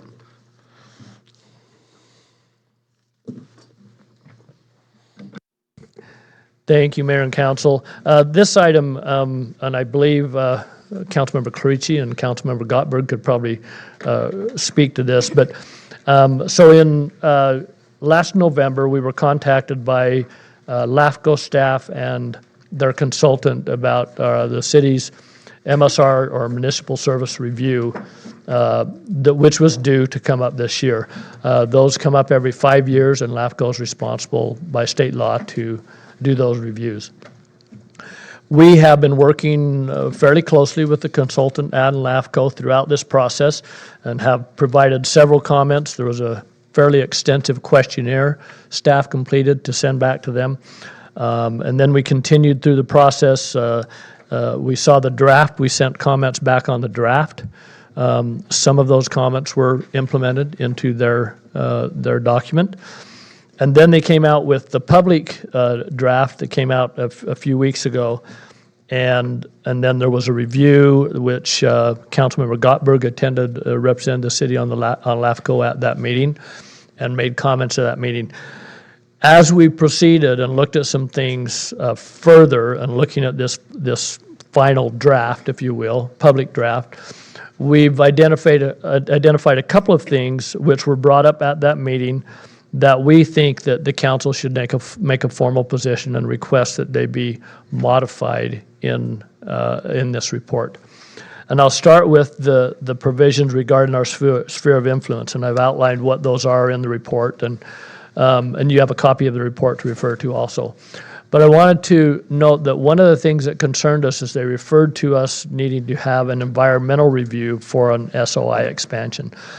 They, at the meeting, also asked their council to look at that and give an opinion on that. We do not believe that a environmental review, CEQA review, is required for an SOI expansion. Absolutely for an annexation, there's no doubt that it is required at that point. We don't believe it is required at that point. We do think that that there is good reason for the areas that we're looking at, and well, especially for one of the areas. I will state that there's two areas that we looked at, and those maps are attached to your agenda packet. One was the Missouri Flat area, which has long been known as, it's been considered in the past, and for various reasons has not proceeded. But the primary area I think that we're more interested in and have a lot of interest from property owners is the Smith Flat area. And there are actually 6 parcels in that area that we are interested in. The property owners have expressed interest in coming into the city, and Mr. Rabas can speak to that more if you would like. He's been more active in working with them and talking to them. I think the point is, and a couple of things that we brought up, it was brought up at the meeting that it doesn't matter if it's in your sphere or not, because the county still has jurisdiction to determine the development that happens there. That is not completely true, and if you look at the county policy, general plan policy that is attached. That's not even remotely true. Thank you. By any stretch of state law or anything else. Yeah. Sorry, I had to just... Okay. You said it too nicely almost. I'm so. sorry. Before, now, was this an assertion made by the consultant or LAFCO? This was LAFCO staff. Okay, thank you. Yep. But the point is that county general plan policy pretty firmly states that any development in the sphere of influence should annex into the city, and you have a copy of that policy in your packet. So it does give us the ability, by expanding our sphere, to determine what happens on the borders to our city. And I think that's extremely important, and I think that Smith Flat area is an important area to look at. We know we have a potential hotel project out near that area. There's been talk about potential major RV park developing in that area. And there may be other things that are looked at, and we should be able to have a say in what happens out there and what goes on. So we do think that we should push back and encourage reconsideration of their policy that says, no, we're not going to expand the sphere, but if you want to submit additional information for us, we can consider it going forward. And given the sphere, it's not just during this MSR process that a sphere can be expanded. It can be expanded, anytime, basically. So, but we do think that this would be, it's a good time to look at that. We think that we provided the information. We did get a request from them to provide some additional information. They said regarding the 3 lots, it's actually 6 lots that we think are in that area. Not that we think are in that area. And I believe that, I don't know what the reason for that request was, but we will provide that information to them, and we think that we should be allowed to consider that going forward. The second area is regarding the financial picture that is painted in the MSR, and that's the one that concerns us even more, and we've been able to garner even additional information that is spelled out in here. The LAFCO staff and the consultant used the state's financial dashboard that the state auditor puts out for information. For various reasons, we can go into there, myself and Mr. Warren, they used the 2019 report, financial report, for that interactive dashboard. It's very, I think, inaccurate in what it has portrayed. And I'd like to spell out in here, there's 5 things that are primarily why in that dashboard it comes up and says we are a high risk. In fact, we're number 10 in the state in terms of high risk, according to that dashboard in 2019. And I'd like to, if I could, because I think this is important, read through these 5 items that were the ones that marked us down, that got us in that high risk or red area. Number 1 is general fund reserve. In fiscal year 2019-2020, the city's general fund reserve was below 15%. Best practice, as noted in the most recent financial report, is a minimum of 16%. So we were a little bit below that at that time, and that's why we were marked down in that area. The city's most recent financial report, however, for 21-22, shows a general fund reserve of 27%, almost twice of what that was in 2019-2020. So I think that's a significant factor. And again, reminder, that's 21-22. Our 2022-2023 report, which is a ways away, another 6 to 8 months away before that will be completed, probably closer to 6 months. But we believe that will show even higher reserves at that time based on what we know at this point. Number 2 is debt. The city has a relatively high amount of debt due to the state requirement to upgrade our wastewater treatment plant facility, and I put 2006. I think that's the approximate date. Dave? That's correct. Okay, thank you. This could not be avoided. However, the city made excellent strides in the past few years to improve this. First, we refinanced our bonds, which partially funded the upgrade, saving the city over $5 million over the life of the bonds. We also have adopted 2 tax measures over the past 8 years that can provide payment toward those bonds. These tax measures generate over $4 million each year. Currently, less than 20% of those measures are used for debt service, but more could be if required. The point there is we have an excellent revenue source to support that debt service that we have. Number 3, our pension unfunded accrued liability. The city does have a high pension UAL. However, the majority of cities in California do also. We're not alone in that. Again, the city has adopted policy and made progress in this area. In the most recent fiscal year, the council approved a $500,000 payment toward the UAL. In addition, on an ongoing basis, the council has approved 1% of total salary to go towards the UAL. Although not a large sum, it is having an impact and will continue to have an impact going forward. Number 4, other post-employment benefits. Our OPEB UAL is for future retiree medical benefit costs. Here again, the city has improved by negotiating with our unions to remove future retiree medical for new hires. This will slow the growth of the OPEB UAL and continue to improve our financial position over time. And then finally is cash and investments or liquidity. In 1920, the city's general fund cash balance represented 64% of the accounts payable and payroll payable balances. The state considers a city low risk if the general fund cash balance is 150% of payables or higher. In fiscal year 21-22, the city's general fund cash balance represented 193% of all payables, and the city would be considered low risk by the state in this particular category. So our recommendation here is, again, that number 1, we're in much better position than what this paints. If this goes into this report, the MSR, that stays in there for 5 years. They don't update it every year as it goes forward. That's in there for 5 years and is looking at something 3 to 4 years ago as a standard, a 1-year picture of what we look at for the next 5 years. I don't think that's fair. I don't think it's a good analysis, and something different needs to be done. Finally, on that same topic, this dashboard that the state has done has been removed. It may still be up. Last time I looked, it was. However, it says it's being removed as of October 1st. And they do not plan to, they have no plans to bring it back in the near future.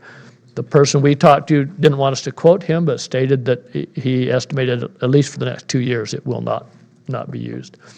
So there is no measurement through that going forward to use. We think that they should pull data from our most recent financial report and use that data to go into the report. Now, if they have to do that for other cities too, so be it. I'll let them decide what that is. They're trying to be consistent between jurisdictions, so they may have to do something for South Lake Tahoe. But we feel pretty strongly that this is not an accurate or what should be going in this report for the financial picture of the city. There are some other minor things. I know I've talked to some of you about those, and I'll let you bring those up. But our direction that we would recommend to the council is to direct staff to prepare a letter outlining those two things particular, and then the minor things that may go along with those, and asking that the report be revised to reflect that. We are happy to provide some sort of write-up if necessary regarding the financial. We'll provide anything that they need to go in there, but I think there's a better way to do that using most recent financial statements rather than what they have currently done. So with that, let's say Mr. Warren can answer more of the financial things if you like, and Mr. Rivas on the SOI can also speak to that if you have any questions. So. Thank you. I appreciate that, Cleve. And I do have some questions. I didn't know. I think Nicole, why don't you go first, since you were there at the meeting and brought up some really good points. A lot of the stuff that went over, but if you wanted to add your own context to this as well. Yeah, I mean, I think the staff report goes over a lot of the points that I brought up during the meeting, certainly a lot of the fiscal stuff. The recommended process for SOI expansion, I believe there was consensus among the commission not to have that special process in the MSR and not setting a precedent for something that, likely goes beyond what's required. There was a request to the LAFCO attorney to look into, particularly for the Smith Flat area, if there was any CEQA requirement for an SOI expansion, and to answer that question and get an answer back. Let's see, there was a comment brought up that sort of beyond this that we may want to talk about was potentially having a 2x2 meeting with the county related to our SOI area on Smith Flat, prior to the MSR going final, and seeing if we can get agreement with the county on this, because that would maybe go a long way. And other than that, I'm happy to answer, questions as they come up of what was kind of discussed, or sort of where the commission landed at the end of this. Obviously, we didn't take action. It was a receive and file, draft and provide comments to staff item. So. Thank you, Councilmember. I guess, Nicole, one question I have for you was, did any other board members, it sounds like they did on the SOI, had reservations, but whether it was regarding the fiscal or just a general approach, did there seem to be some concern beyond just our city? Yes, there was. Commissioner White, who is one of the brought up concerns related to the language on the financials. So he spoke to that and feeling like the language in that was inappropriate, I believe is the word he used, or something along those lines. I don't want to misquote him, but it was that he thought it was, not representative, and it sounded like a statement being made by LAFCO, not necessarily based on what the state was providing. So I think there was some discussion, and there definitely was some support from certain commissioners related to potential removal of that. I would say the Commissioner Wallace, who's the South Lake Tahoe representative, at one point did sort of back up that, their dashboard numbers are for more recent, they're 2020, 2021. And obviously we all know that 2019, 2020 was the COVID year, and that sort of biases our numbers worse for that year than others. So she did sort of back up that it's not, I think there was a comment made by staff that it was the same information, and that commissioner said, no, it's not the same.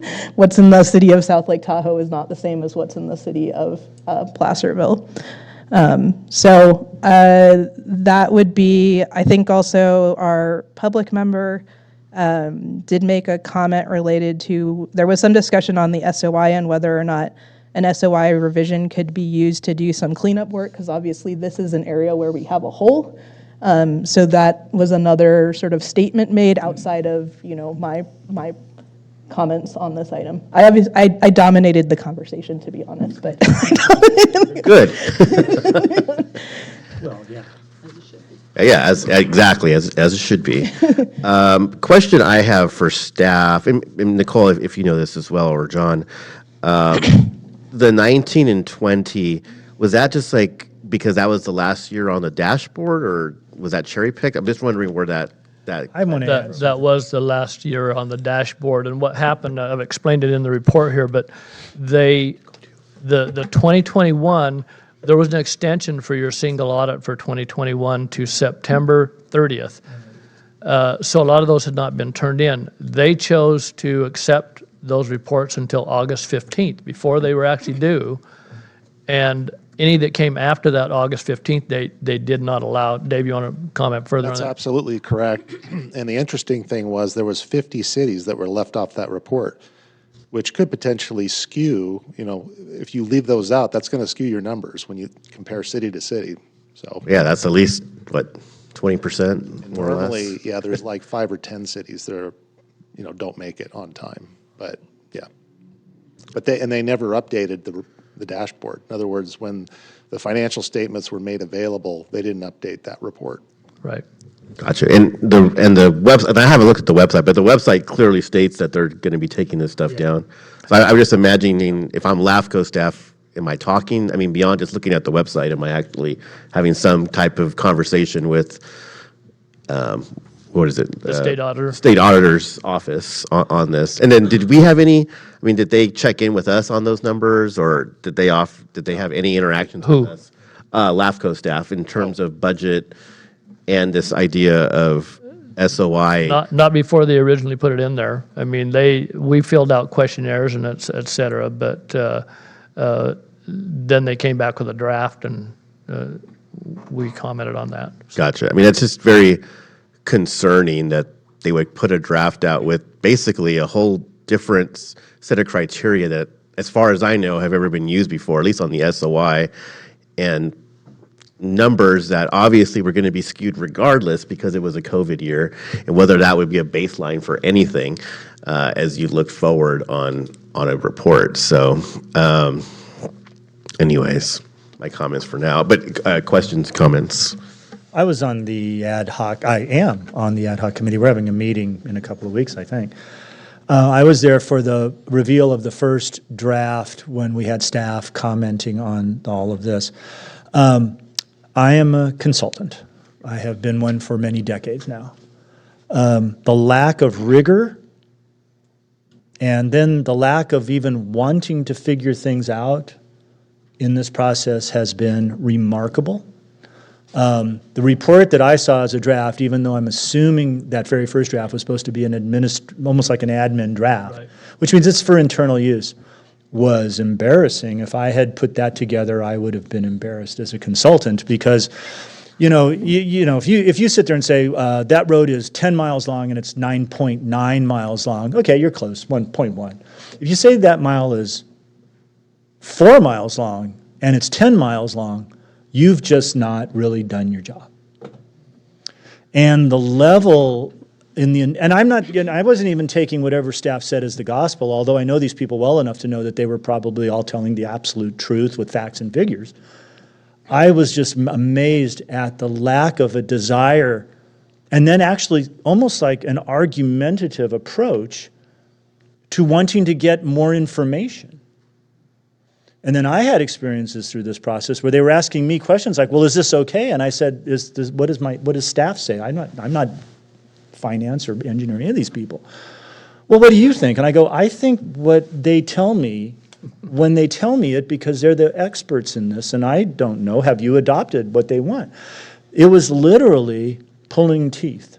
And it sounds like it has continued into now, which is depressing, to say the least. I like the one comment that I love, because every time we had to look at this thing, I'm wading through all of this. I believe, if this is the same thing, this is also Cameron Park and South Lake Tahoe. Yeah. They don't even honor you by giving you your own little document. They just it is poor. And apparently it still is. And I think we need to keep pushing back on them, pushing back on them, pushing back on them until they get the numbers right. And they didn't seem to care. That was the other thing too. Too many people in I got really good support from the other commissioners. There was no doubt about that. When I was bringing this stuff up, and then they're telling us that our financials are no good. And then we go over to Cameron Park, which is a serious issue right now. And you're like going, we're not even in the same ballpark here. What are you talking about? Anyway, we need to keep pushing this. We need to get the right information in there, and we cannot stop. This thing with the SOI, when they were bringing it up, this idea of getting clarity on the SOI process didn't start just the other day. We've been asking them this for 2 months now. This SOI process. Because they said something, I don't know, I'm not a subject area expert in any of this stuff, but I'm like, listen, they're going, that doesn't make no sense to me. It didn't make any sense. And when we brought it up, it was like, and then you ask the people that are supposed to know, and they're giving you like Yemeni, and I don't know. It was bad. Anyway, we need to keep pushing on this, and thank God we have excellent staff that know their, what. Vice Mayor. Okay, well, for starters, I agree with all staff's recommendations. And also, I agree with expanding the sphere of influence into Smith Flat, the 6 parcels that I think you had mentioned it was 6 parcels. Yeah. Because this document is referenced, I'd just like to make a few corrections. Some of them are insignificant, but it's still a reference document and it should be accurate. Yes. So on page 40, under facilities, the first sentence indicates that we maintain a playground, ball fields, walking trails, and exercise equipment. We do not maintain exercise equipment, so have that struck. Yes. On page 42, which starts on page 41, they talk about the aquatic center, and they say that the city increased their requests, yada, yada, which is approximately 76 of overall pool maintenance and operation costs. I do not believe that that is an accurate number. I think it needs to be reworded. The county does not pay 76% of our overall pool maintenance and operations. So That's correct. They do or don't? They do not. They do not. So if we could wordsmith that to be at least accurate, reflect it, because this makes it look much better than it actually is. Right. I'd appreciate that. Under the El Dorado Trail, the last sentence, it says that we have approximately 5 miles of trail in the city of the El Dorado Trail. That's incorrect. We have approximately 3.5 miles. And just want to note that the El Dorado Trail is owned by the county, and the city provides services for this trail. So, LAFCO is about services provided, and we provide the maintenance for the Elder Trail, and we also provide the police services for in the city limits. So I just wanted to note those things. And lastly, under programs, I think the city has, as Michael say, we always punch above our weight, but in a document like this, we need to highlight some of that. And in particular, the county does not provide any recreation programs. The city does. And if you look at our recreation programs, they are about 70% filled with county residents. And while we do try to cover our costs on those programs, we don't ask for recovery costs of our staff who run all those programs. And we have, I think, 3 staff, and then the extras that we have. So my point is, we, the city, are already providing those recreation and park services, not only to the existing sphere of influence, but in the proposed sphere of influence. Right. We are already providing those services to the city. District 3 just opened their first county park this year, the bike park. And just by default, we already know we're providing services to all the surrounding areas because the county doesn't provide those. So I just want to highlight that that we are already providing all those services for the county. I'll let you wordsmith it, but Or I'll help you wordsmith it later, but those are the changes I was recommending for the document. Right. Thank you, Jackie. Any other comments? All right, I'm going to go ahead and open up this item for public comment.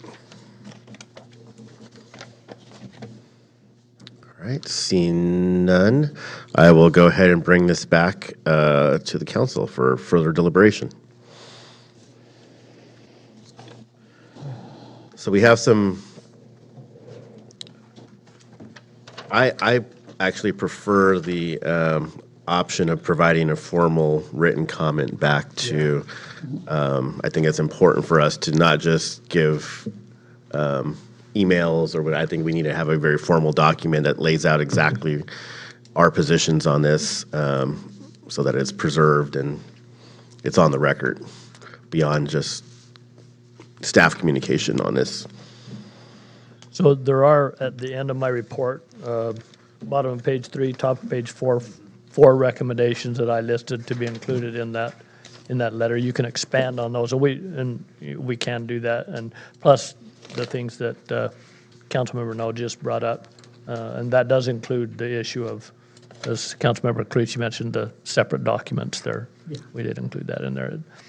When I first went to it, I'm searching, trying to find, well, where does Placerville start in here? Right. No, that's not it. Unless you look at the page number, you can. You don't even get a title page.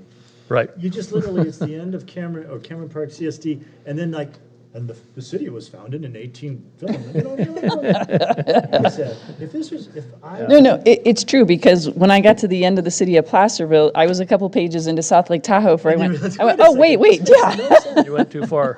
Yeah, I agree. I would fire people that did this kind of work.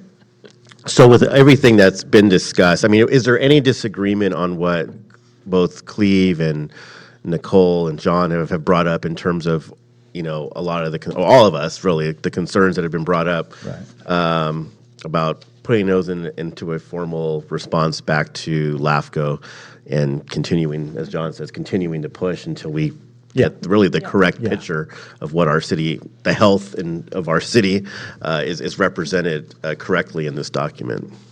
Yeah, I mean, I think a formal comment letter is important. That way it goes to all of the commissioners as well, to have that in writing. I know I spoke to a lot of these things, but it would probably be useful for when they're looking at the final document to have the written communication in front of them. And then I guess one other sort of item related to this is whether we did want to have a 2x2 meeting with the county on this item, because that was something that one of the county commissioners brought up during the LAFCO discussion. So I don't know if we want to proceed with that or not, but it would probably be under this item of an action, right? If we were going to do it, or would it be somewhere else? Yeah, I don't think it needs to be in the letter, but you could just, if you want to include it in the motion, direction to staff to set up a 2x2 to discuss that with the county, and we can do that. I think that's just a discussion point, and I'm happy. I have notes that I had from the meeting that I'm happy to provide to staff as well. I know Michael has seen those, but nobody else has because of Brown Act. So they might have some, similar to you, they might have some small detailed items on that as well, of this page, this item, I don't agree with this statement or something. Well, I'm certainly open to the 2x2. I mean, I don't think it's. I think it's very early to have any concrete discussions. I guess if we wanted to have a sort of global conversation about what we've thought about, because we haven't taken any formal action, so it's a little bit. Cart and horse to some degree. Yeah, I mean, it would be to talk about the SOI change in and of itself, but not an annexation. And I think that was one of the things I kept reiterating in the meeting, that this, and I don't think that's a discussion for tonight, right? But this council hasn't discussed annexation. And so, one of the responses I kept getting back is basically you shouldn't pursue an SOI revision unless you're pursuing an annexation. And I was like, to my understanding, that's not the process. No. So, No. But that was sort of the answers that I was getting to a number of questions related to that. And so anyway, I'm just putting that so you all are aware of that. And I was very clear. I was like, I have no idea if this council is going to annex anything anytime in the next 5 years or not. Like we haven't talked about it. So Serious discussion. yeah. But that was something that was brought up over and over again of essentially, and it was from LAFCO staff, it was not from the other commissioners, but that we shouldn't be pursuing an SOI revision unless we have plans to annex in the next 5 years. So I'm just, so that Strongly you guys disagree. are, yes, I Strongly strongly disagree. disagree with it, but, I would agree. I disagree with that too, and I think we should pursue. I think they were making stuff. Yeah, I mean, we all know that planning documents go out decades, and so to the extent that we would even have that, it is totally consistent with how you would do any planning for a municipality or a political jurisdiction. So, I mean, that is just, yeah, an unkind word that I will say, because that's just basic planning. So I would strenuously disagree with that assessment that they said. Cleve, Dave, Pierre, everybody else, do you all, from the discussion that we just had and from what was laid out, do you all feel comfortable with the direction, at least what you're hearing, to lay out a letter to send to LAFCO? Absolutely, yep. Okay, I think so. Everybody's, okay. I'd just like to add that I think almost everybody that's in these two out there responded and were part of that one meeting I was in, and they did a great job. I mean, they defended their turf and they had all the knowledge, and those are two great things. And Mr. Warren was upset. He was fired up. I've seen Dave fired up a couple times. That was fire, and I appreciated it because they were like, well, and then it was like, well, does it really even matter? They literally got down to, well, this is this way. Well, does it even really matter? You're like, oh, look, it matters to him. And anyway, but staff did a great job, and I just want to point that out, and they're continuing to do a great job on this. I forgot one item on 42. Yeah. We do not have horseshoe pits at Lions Park. Oh, yeah. We do almost. Maybe we should, but for almost the have to- purpose of this All right. document, If we're getting into they this, don't exist. at the very beginning, it says that we are between 1,600 and 2,400 feet, and I don't think that's accurate because the airport runway is almost 2,600 feet, and the city goes up, not quite to runway height, but my guess is the city's probably around that part right at the airport road and country club. That's probably about 2,550. I'm going to go out on a limb. Well, this is what this engenders, though. When you start having to do this kind of back and forth, then all of a sudden you're picking everything out. It's like, well, that's not the right word. Yeah. But I think it's like 20, and I don't know about 1,600, maybe the sewage treatment plant. I think that's not a 1,600. Could be. Yeah, probably. 2,500 feet. I'll make a motion that we choose option 1, direct staff to provide formal written comments as noted above. Yep. Plus the additional things you. Plus all the additional comments. I will second that. All right, we have a first and a second. Any other comments on this item? Seeing none, roll call, please. Councilmember Clarici? Aye. Councilmember Gottberg? Aye. Councilmember Yarbrough? Aye.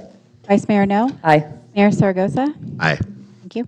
And thank you, everybody, Nicole, John, staff. This is an ongoing discussion.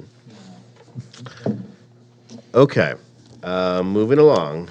Item 12.2, this is to consider approving a construction contract with the Mountain Roofing Systems for the 525 Main Street roof replacement for a total amount of $43,146 and a $50,000 budget appropriations from the general fund contingency for unforeseen expenditures. And Mr. Zeller has this report for us.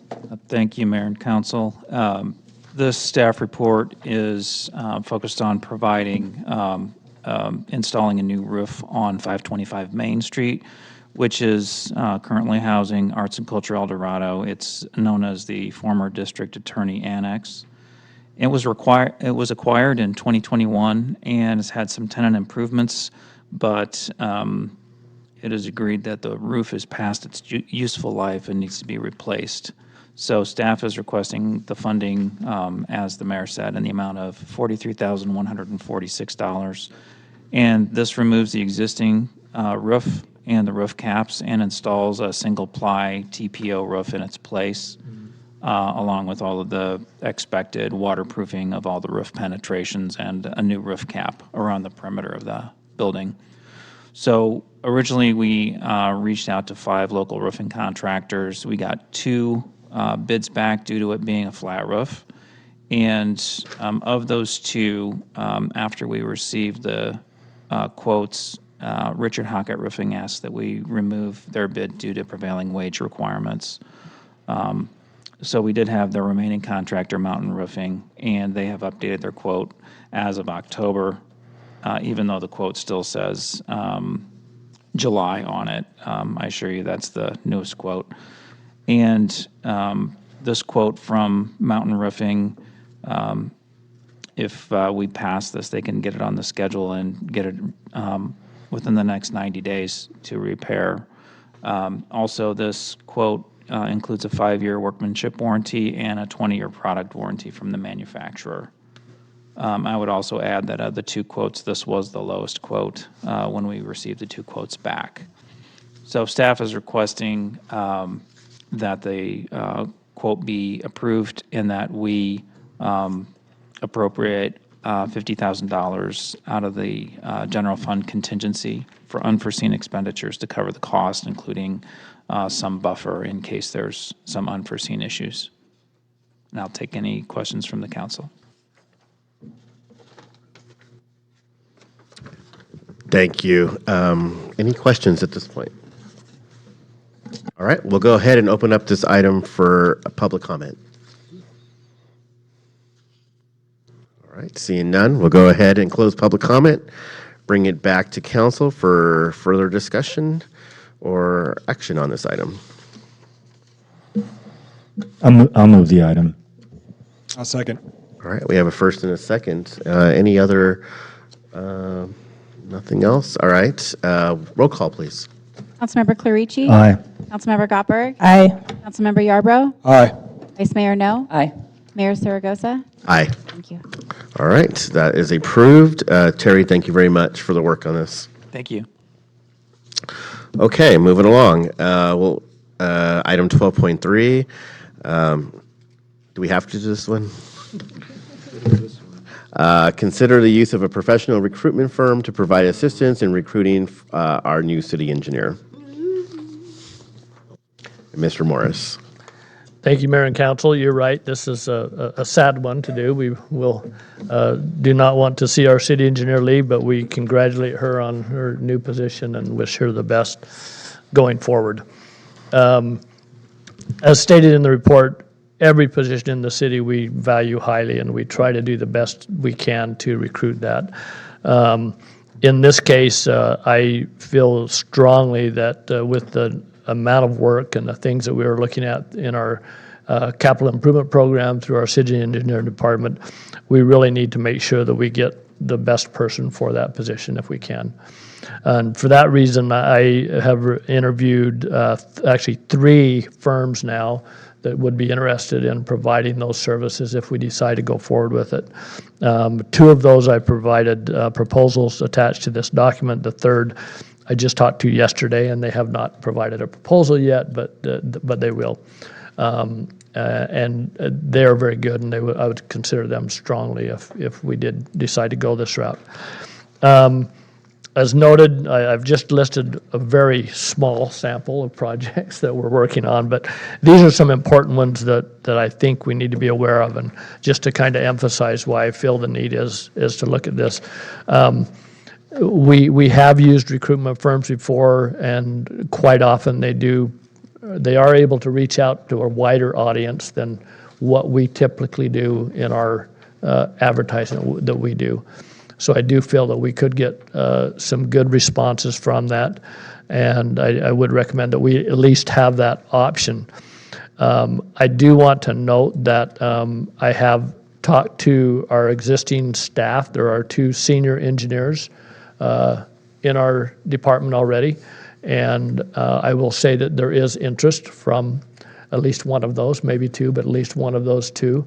And so at this point, what I'm asking you tonight is give me the authority to move forward with this if I feel it's the right move. but I'm not sure it is at this point. I need to do some additional investigation. It may turn out that there's another option internally that we want to pursue, even if perhaps maybe just on an interim basis to see how it goes. So that's where I'm at right now. I did want to get this on because I recognize we need to move as soon as possible with it. I do also want to recognize, and it was brought up by at least one of the recruiters, that we're going into a time that's probably not the best for recruiting people, the holidays, because they just may not be looking at the time. So that's something I will always also take into consideration during this process. But my request is that you allow me to review this, look at the firms, and I will also use some of my other staff, Mr. Warren and others, Ms. Neves also, as we look at this and consider how we move forward. But give me the authority, if I determine that going out and proceeding with the recruitment immediately, to enter into an agreement with one of these firms that I feel can do the best job for us to assist in finding someone. The other request that I would have is that under the salary for this position, the two of the three that I spoke to, actually all three that I spoke to, and I'm thinking about it now, mentioned that, yeah, the salary could be an issue for you. However, we need to be aware, I mean, the one person that talked to me about it said, well, you know, Clovis and Fresno have these much higher salaries. I said, yeah, they do. They're much bigger than we are, and we recognize we can't compete with them. But it is something that we can look at, and for that reason, I just wanted to mention, I would like to list the salaries under review, which may give us some other options with candidates that come in to negotiate a salary that may be different than what we currently have. Obviously, we'd have to come back to council for that approval before it goes forward. But that's basically it, what I'm asking for at this time, and if you have any questions, I can answer those. Great, thank you, Cleve. Questions? I had one question, which is sort of tangentially related, and that is, even under the best circumstance, whether we use this or we go to we do something different, there's likely going to be a lag time between a permanent replacement. Do you have enough within your existing authority to do, if we need to do contract work in the interim, or that something that will have to come back to us under a different action item? We would bring a contract back to you for that, and I am already reviewing options there. I've talked to our two senior engineers about that, and I've also talked to Ms. Neves about that, options that we may have there. So that will need to come back to you, but we will bring that back prior to the November 17th date, at least, if not earlier than that. And I just want to explore that a little bit more, and what I do believe we will need to do something there. It's just a matter of how we do it and what level we achieve. So. Okay, thank you. And no other questions? Okay, we will go ahead and open this one up for public comment on item 12.3. All right, we'll go ahead and close public comment, bring it back to council. So I guess for me, my experience has been that recruitment in the engineering space is not very successful in my own career with recruiting civil engineers. Also, I get called on like a weekly basis from folks trying to recruit me. So I'm not sure of recruitment. I mean, I'm okay with the concept if we don't have an internal candidate or another option to give our, city manager authority to kind of pursue what he thinks is best. But I think, if we have some viable internal candidates that are interested, that may be the sort of best option for us to move forward versus hiring a recruitment firm to try to go out and find external candidates. We've never hired anybody good out of a recruitment firm. They've all lasted very short periods of time or not been very good. So that's been my experience in my 16 years in environmental engineering, which is a little different, but we have quite a few civil engineers on our team. So that's all I'm going to say. No, I appreciate that. That's good to know. Any other comments? Do you really? This is going to be. Do you really want to hire somebody that compares Clovis to Placerville? I don't. Yeah, no, definitely not. I don't. That's just hard to. We're just laughing, but our current city engineer is from Clovis, just so you know.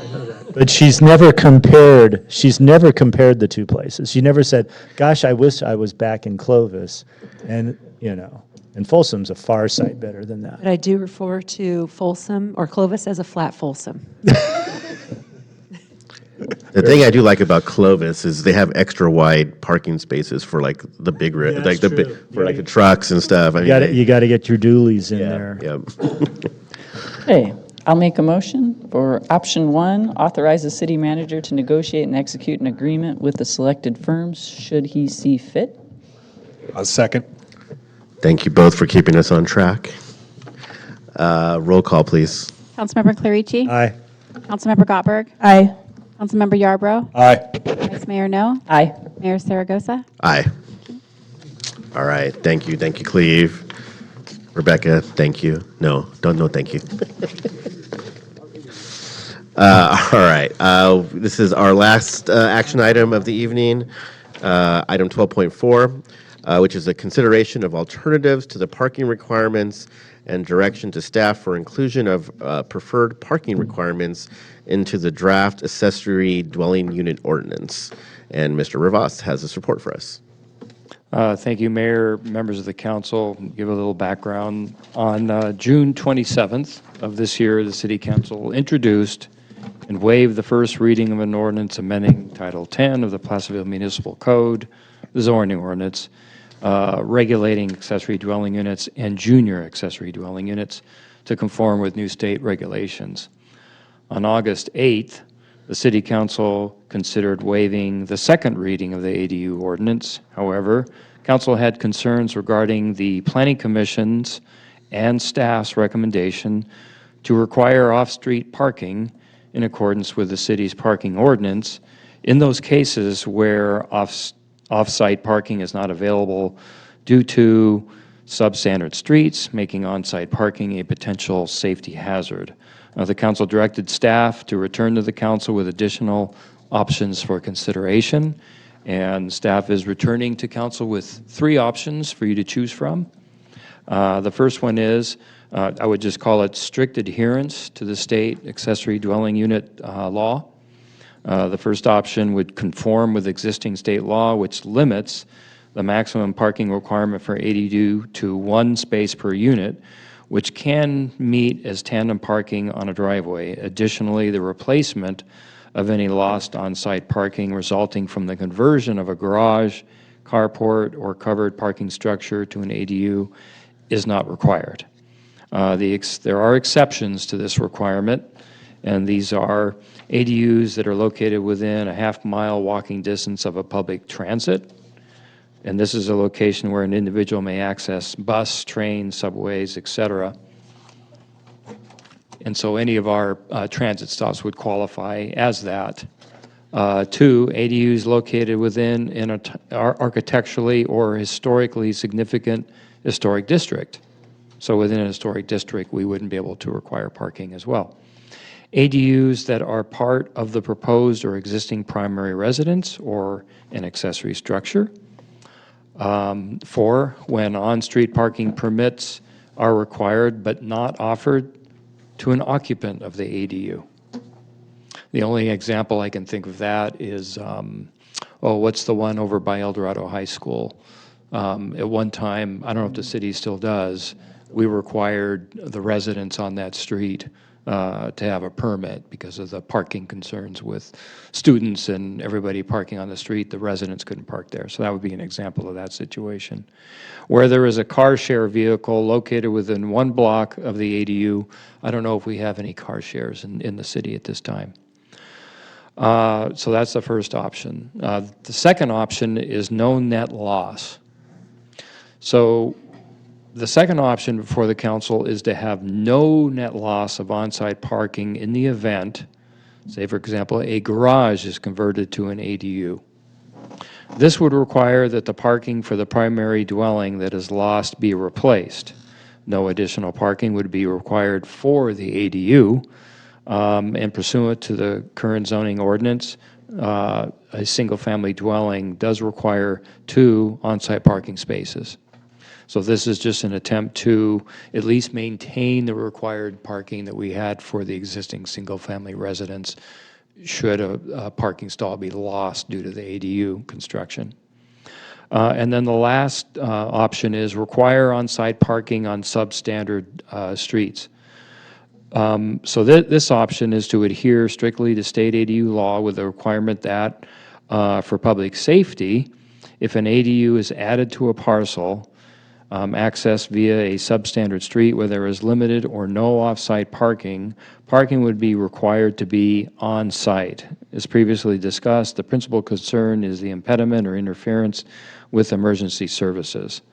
So what state law says at the beginning is the city can designate areas within the jurisdiction of a local agency where accessory dwelling units may be permitted. The designation of areas may be based on the adequacy of water or sewer services or the impact of accessory dwelling units on traffic flow and public safety. So that does give a jurisdiction the option of identifying areas where accessory dwelling units may be permitted. So in this case, it's a little bit more of the opposite. We would be identifying those areas of substandard street where there's no on-street availability of parking and there's a safety concern with emergency access and the like. And then every place else we could have ADUs like we currently do within the city. A local agency does not provide for water and sewer shall consult with a local water or sewer service provider. I don't think we have any constraints with water and sewer that would prohibit an ADU. It's really only the safety concern of the parking on the street. So with that, staff is basically requesting that the council consider these three options, discuss amongst yourselves, and have a robust debate, and then direct staff to come back with a parking modification to the draft ADU, for which would be the introduction and first reading of the ordinance. So sort of starting all over again. And that concludes staff's report. Happy to answer any questions you have at this time. All right, thank you, Pierre. Do we have any questions for Mr. Rivas? All right, seeing none, we'll go ahead and open this up for public comment. Mr. Mayor, I would just like to mention that there was one item of written communication received from Larissa Lujan, copies of which have been placed on the back table. And all public comments received after the posting of the agenda are on the city website. Thank you. Thank you.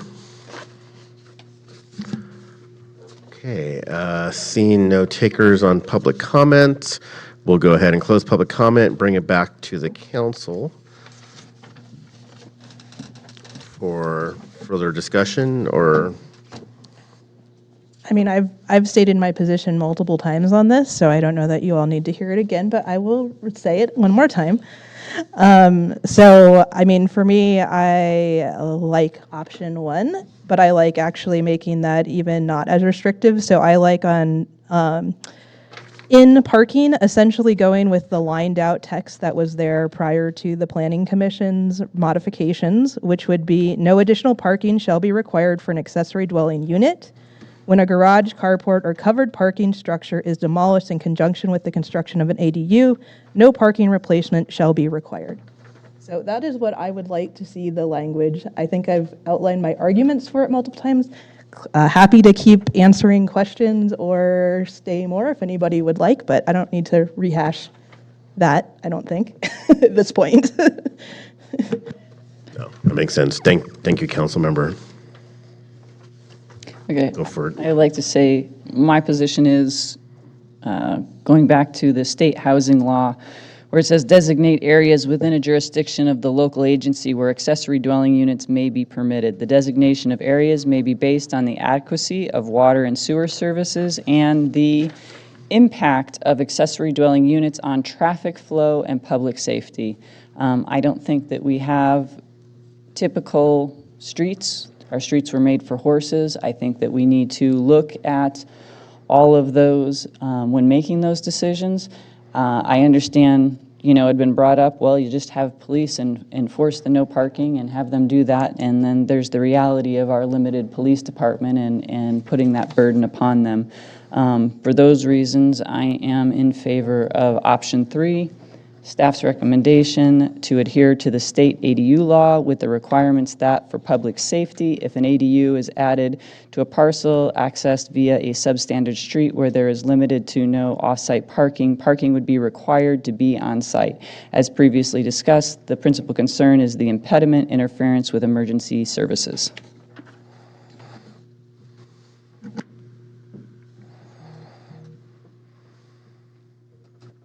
Right. So, I mean, which would basically be on a case-by-case basis for the most part. I mean, eventually we'd build up enough of a portfolio to know that certain streets just weren't gonna work. I'm trying to think, like, if I turn the carriage house in the back of mine into an ADU, I mean, there literally would be no parking. It would just be the two. I guess I could carve one out of the hill, but it would be. Where would you keep your wine? I know my wine would be gone. That would not be good. I do sort of, Councilmember No's sort of thought, and there's a part of me that says there just may very well be places in town where you can't have an ADU for whatever reasons.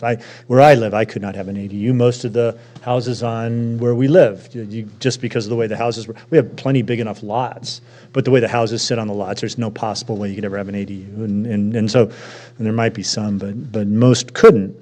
And so I don't lament the fact that I can't have one because of the geography of how they laid out the subdivision. On the other hand, if we can provide, I like the no net loss. I like that. I like the idea. So we've all picked one. But I like the idea of no net loss because at least then folks that might be on a challenged road, because there are roads that are narrow and would provide for a public health and safety issue, but lots that could accommodate an ADU. And so if we give them an option to say, listen, you on this street can have one, you just have to figure out a way to do parking. And, and then come up with some kind of reasonable surrogates. For example, I stayed in a place in Portland. It's a different thing because the people, it was an Airbnb.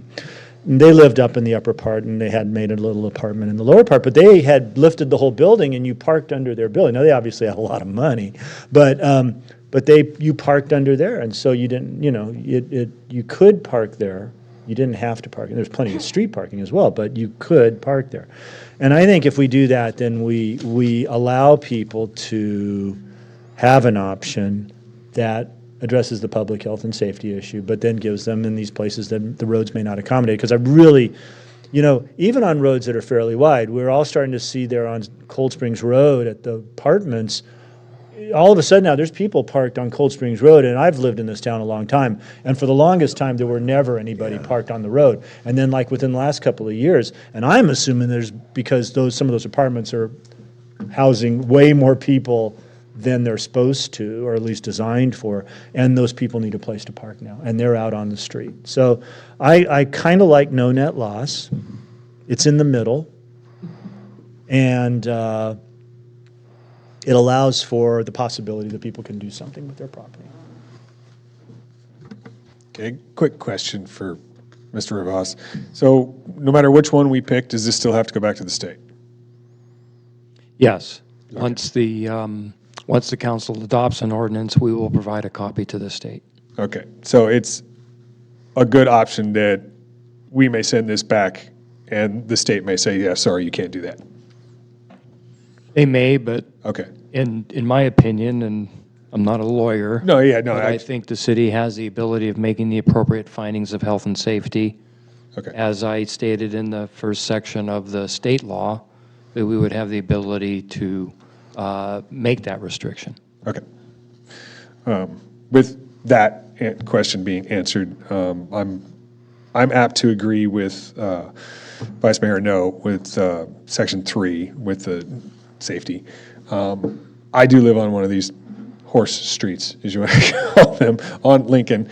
And, I mean, I can see, you put an ADU and somebody's on Lincoln Alley, they're not going to be parking on the street. I mean, that's like one car at a time, road, They're going to be parking in their front yard. Right, and we do have these issues where I live with even the current residents that have no ADUs having to park on the street, and I watch on a weekly basis the emergency vehicles having a hard time getting in and around there. So, yeah, I would definitely look at option 3 for this. I guess I would just state I am open to a no net loss. I think that's still better than going to this. I just really don't like the substandard street thing because I think it is so subjective. And I also think, I think it's so subjective, and I think people park on streets regardless of where they live. So, you might have 10 cars in one person and they have 9 cars parked on the street. So I don't necessarily think that living in an ADU or not should matter whether you can park on the street. And then also I think lots of people have ADUs for people who do not drive cars. So they're elderly family members, they're disabled family members that want some level of independence still, but need the support of a family, and that's the whole reason they're putting in an ADU, and that's why they're nicknamed granny flats. And, I don't want to prevent somebody from doing something like that on their property because they don't have room to build an off-site parking space, when they don't even need that off-site parking space for the way that they're going to utilize it. Yeah, Mayor, if I may make just a real quick comment, maybe this will allay some fears of the council. It wouldn't be just Development Services staff making the call that it's a substandard street. We would rely on the engineering department. We'd also heavily rely on the fire marshal. Right, I would assume that's not just a term of art. It's a actual, yeah. Gotcha. No, Vice Mayor, you were going to say something? No? Okay. For me on this one, I want people to be able to use their property to the extent, that it fits within health and safety of our areas and also maintaining the integrity of neighborhoods. But I also would like, property rights. I want people to be able to do what they can if they can. I do think, taking the longer term view of vehicles, I do think it's going to take longer for it to happen in Placerville, but the way we drive and how we drive and what we own or don't own is going to change significantly in the next couple of decades. It will be just a different way of how we drive. It's just technology will get us there.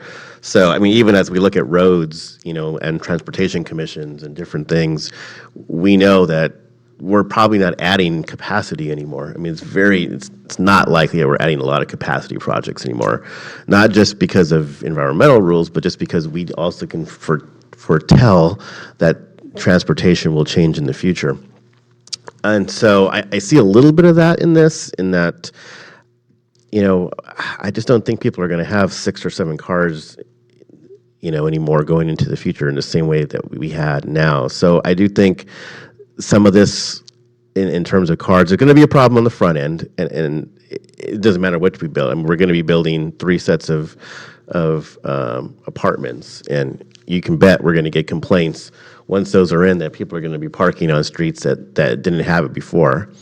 I do think that will equalize. There'll be an equilibrium at some point on those, but there will be some on the front end. So for me, out of these choices, I'm not sure I like any of them, but if I had to pick one, I think the no net loss would probably be where I land on it, because I think it does give some discretion to homeowners, and at the same time provides a level of enforcement that is probably more realistic than going all or none, one way or the other. I'll move no net loss. Okay, done. I'll second. All right, we have a first and a second. Any other comments? Because I know this one's obviously is a pretty mixed bag for everybody here. No. Okay. Roll call, please. Councilmember Clarici? Aye. Councilmember Gottberg? Aye. Councilmember Yarbrough? Aye. Vice Mayor No? Aye. Mayor Saragosa? Aye. Thank you. You could convert your garage into an ADU.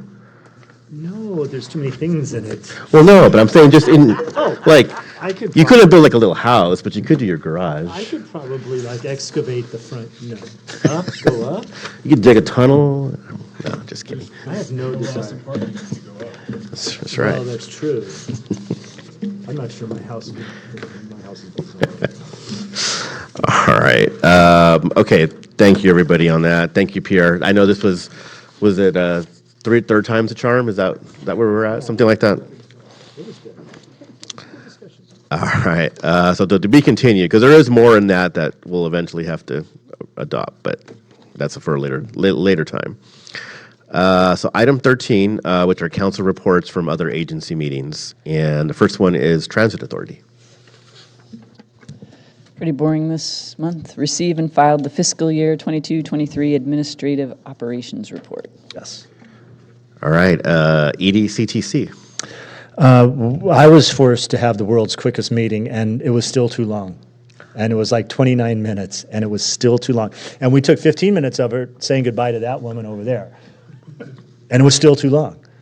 We did a few things. They updated some software for something called Destination Operating Systems. It has something to do with transportation. It was pretty unremarkable. We updated we did an amendment to the OWP to just take care of some funding issues. You always do these periodic refits in OWPs, and they did that. And we got 2 reports. We always get a really good report from Woody, but 2 items I wanted to bring up. One of them is actually not in the city, Camino Wayfinding. They got some additional money to do some more, to design and kind of plan for the wayfinding for the roundabout area and get people to actually use it and all of that.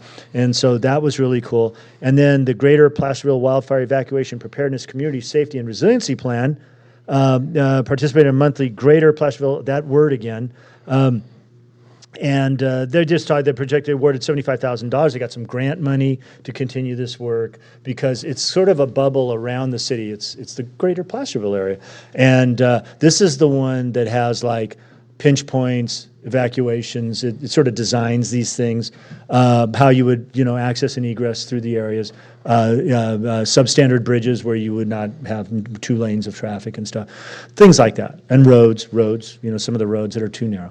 So that was an update on that, and they've been doing some outreach and the like, and they'll be coming back with a plan pretty soon, actually. So those are the highlights.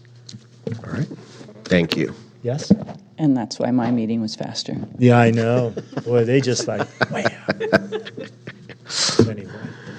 All right. LAFCO, I know we kind of talked this one, but Yeah. anything LAFCO else? too. We pretty much talked about LAFCO, so we discussed not the talk. draft MSRs, which we already talked about under item 12.1 or earlier tonight. All right. Thank you. SACOG will meet next week, so I'll have an update at the next meeting. Pioneer. Myself and my alternate were both on vacation, so neither one of us were there, so nothing to report at this time. Gotcha. I did get, I will say, I got a letter. We all got the letter about getting, so that's the one question I had. So did you all already vote in Nevada or unincorporated, what is it, Nevada County? Or? No, it's not voted in yet. There are some things that they're going to be bringing to each council for that. For a formal, Yeah, we have to so formally that's- ratify it, right? Right, so that's what that letter was about, and that'll be coming soon to a city council meeting near you. Gotcha. All right. Thank you, David. All right. Fire Safe Council. Fire Safe Council, I think they have decided on their spring event, which will be March 23rd at the Midtown Mall again. Yeah. And yeah, one of the big things is, so as David mentioned earlier, the entire city is in a FireWise community now. And part of keeping your FireWise status in order to get your discounts on your insurance is we have to report, and don't quote me on these, but it's like 30,000 hours or such amount of money, that you spend in each of those districts to keep that up every year. So this year, the Northeast is re-upping, and so they're really looking for anyone who lives north of 50 and east of 49 to report any money that they have spent making their property fire safe or home hardening. And even if you don't live in the Northeast, if everybody would just report what they're spending, that's really helping keeping our FireWise status. And people can send that to the longest email I've ever seen, Placerville Fire Safe Council @gmail.com. Yes. They mentioned certificates in the last thing. Can you just go to the website and get a certificate, or how does that work? Or, I'm sorry. Yeah, I asked for that to be done, and it might be eventually, but it's not coming anytime soon. But what I did share is you can go on the FireWise community. There's a website that lists all the FireWise communities, and you can just report that to your insurance where it shows that it's on the website also. I'm going to do that. But, maybe we should do that, see if we can get those 3 certificates from the Fire Safe Council so that we have them at the city to be able to give people electronic copies. That might be helpful also. That would be helpful. Yeah. I mean, I will say for myself, so I just did it, and I have fair, I got dropped like a lot of other people, so I'm on the fair plan, and all I had to do is tell my my agent I'm in, this particular fire, and then like 5 days later, I got a letter from Fair Plan saying we've decreased your amount by X amount. It wasn't 10%, but it was a little bit of a discount though. So I will definitely take it. Good. Cool. All right. Thank you. All right. Opportunity Knox, COC. Yes, we met. We approved a rapid rehousing emergency grant going to Housing El Dorado. They are looking for a number of board members, including a public at-large member. So if any members of the public are interested, anybody can apply to the public at-large seat. There's also, I think, 3 other openings that have some, specific requirements associated with them. I think one was a business member, BIPOC representative, and I don't remember the 4th off the top of my head. And then the MOU, I'm still working with staff. It needs to go through county council before it can go to the EDOK board. So that's kind of where we're at on that item. Great. And I would highly encourage any City of Placerville resident to sign up for those at-large seats. It'd be nice to have another Placerville voice on the board. So that would be great, or at least in that particular board. Okay, I will open up item 13 for any public comments. All right, seeing none, we'll close public comments. Move to item 14, which are requests for future agenda items. Does anybody have a future agenda item request? Seeing none, we'll move to item 15, which are city manager and staff reports, and item 15.1, which is our police report for September. Chief Wren. Happy to answer any questions that you would have concerning the report or anything that's happened since we last spoke. All right, thank you, Chief. Any questions on the report? Can we this is terrible because it's a tragic occurrence. Can we get some of this time when we have these horrible things happen and somehow, and this may sound real pissy, that they don't actually happen in the city, I don't know, maybe that's just me. It gets me a little up when I read these things in the local paper in the city of Placerville and then some god-awful thing. And you're like, oh, no, it's not in the city. We fielded quite a few of those concerning the recent homicide. Yeah, well, that's the one, but there's been other things. And so, I mean, that one's close. We get them. Like Missouri Flat Road and stuff like that. Yeah, we get them frequently. It just goes back to that, anything that's got a 9, 5, 6, Yeah. 7. Okay, I'm sorry. Happens in our jurisdiction in the minds of people. We're fielding phone calls from national media regarding that. So it's a common occurrence that's, I guess we just gotten used to it, but. Yeah, well, maybe we could send a memo over to the Mountain Democrat and give them the outline so they can be more accurate in the report. Once again, rigor is a virtue. All right. I will open up item 15.1 for any public comments. All right. No public comments. Chief, thank you. Chief Cordero, our September 2023 fire report. Actually, I don't. we don't have fire on this one. I just saw that right now when I was looking down. There was some issues. It will be on the next meeting. Sorry. No problems, Chief Cordero. Anything you want to just say? It doesn't. You're under no. I already put you on the spot. Exactly. We've been very busy. My apologies for the delay. That will be in your next packet. No problem at all. Thanks, Chief. All right, so we will go to item 15.2, which is a Development Service Department permitting and statistics for the month of September 2023. Mr. Rivas, anything you want to highlight? Thank you, Mayor. Council, just happy to answer any questions you may have on the report. Nothing extraordinary to add to it. Gotcha. Any questions for Pierre? All right, I'll open up item 15.2 for any public comments. All right, seeing none. Pierre, thank you very much. All right, we've come to item 16, which are upcoming items, which I'll let people read on their own. So at 8:08, I will adjourn tonight's meeting of the Placerville City Council. Thank you very much.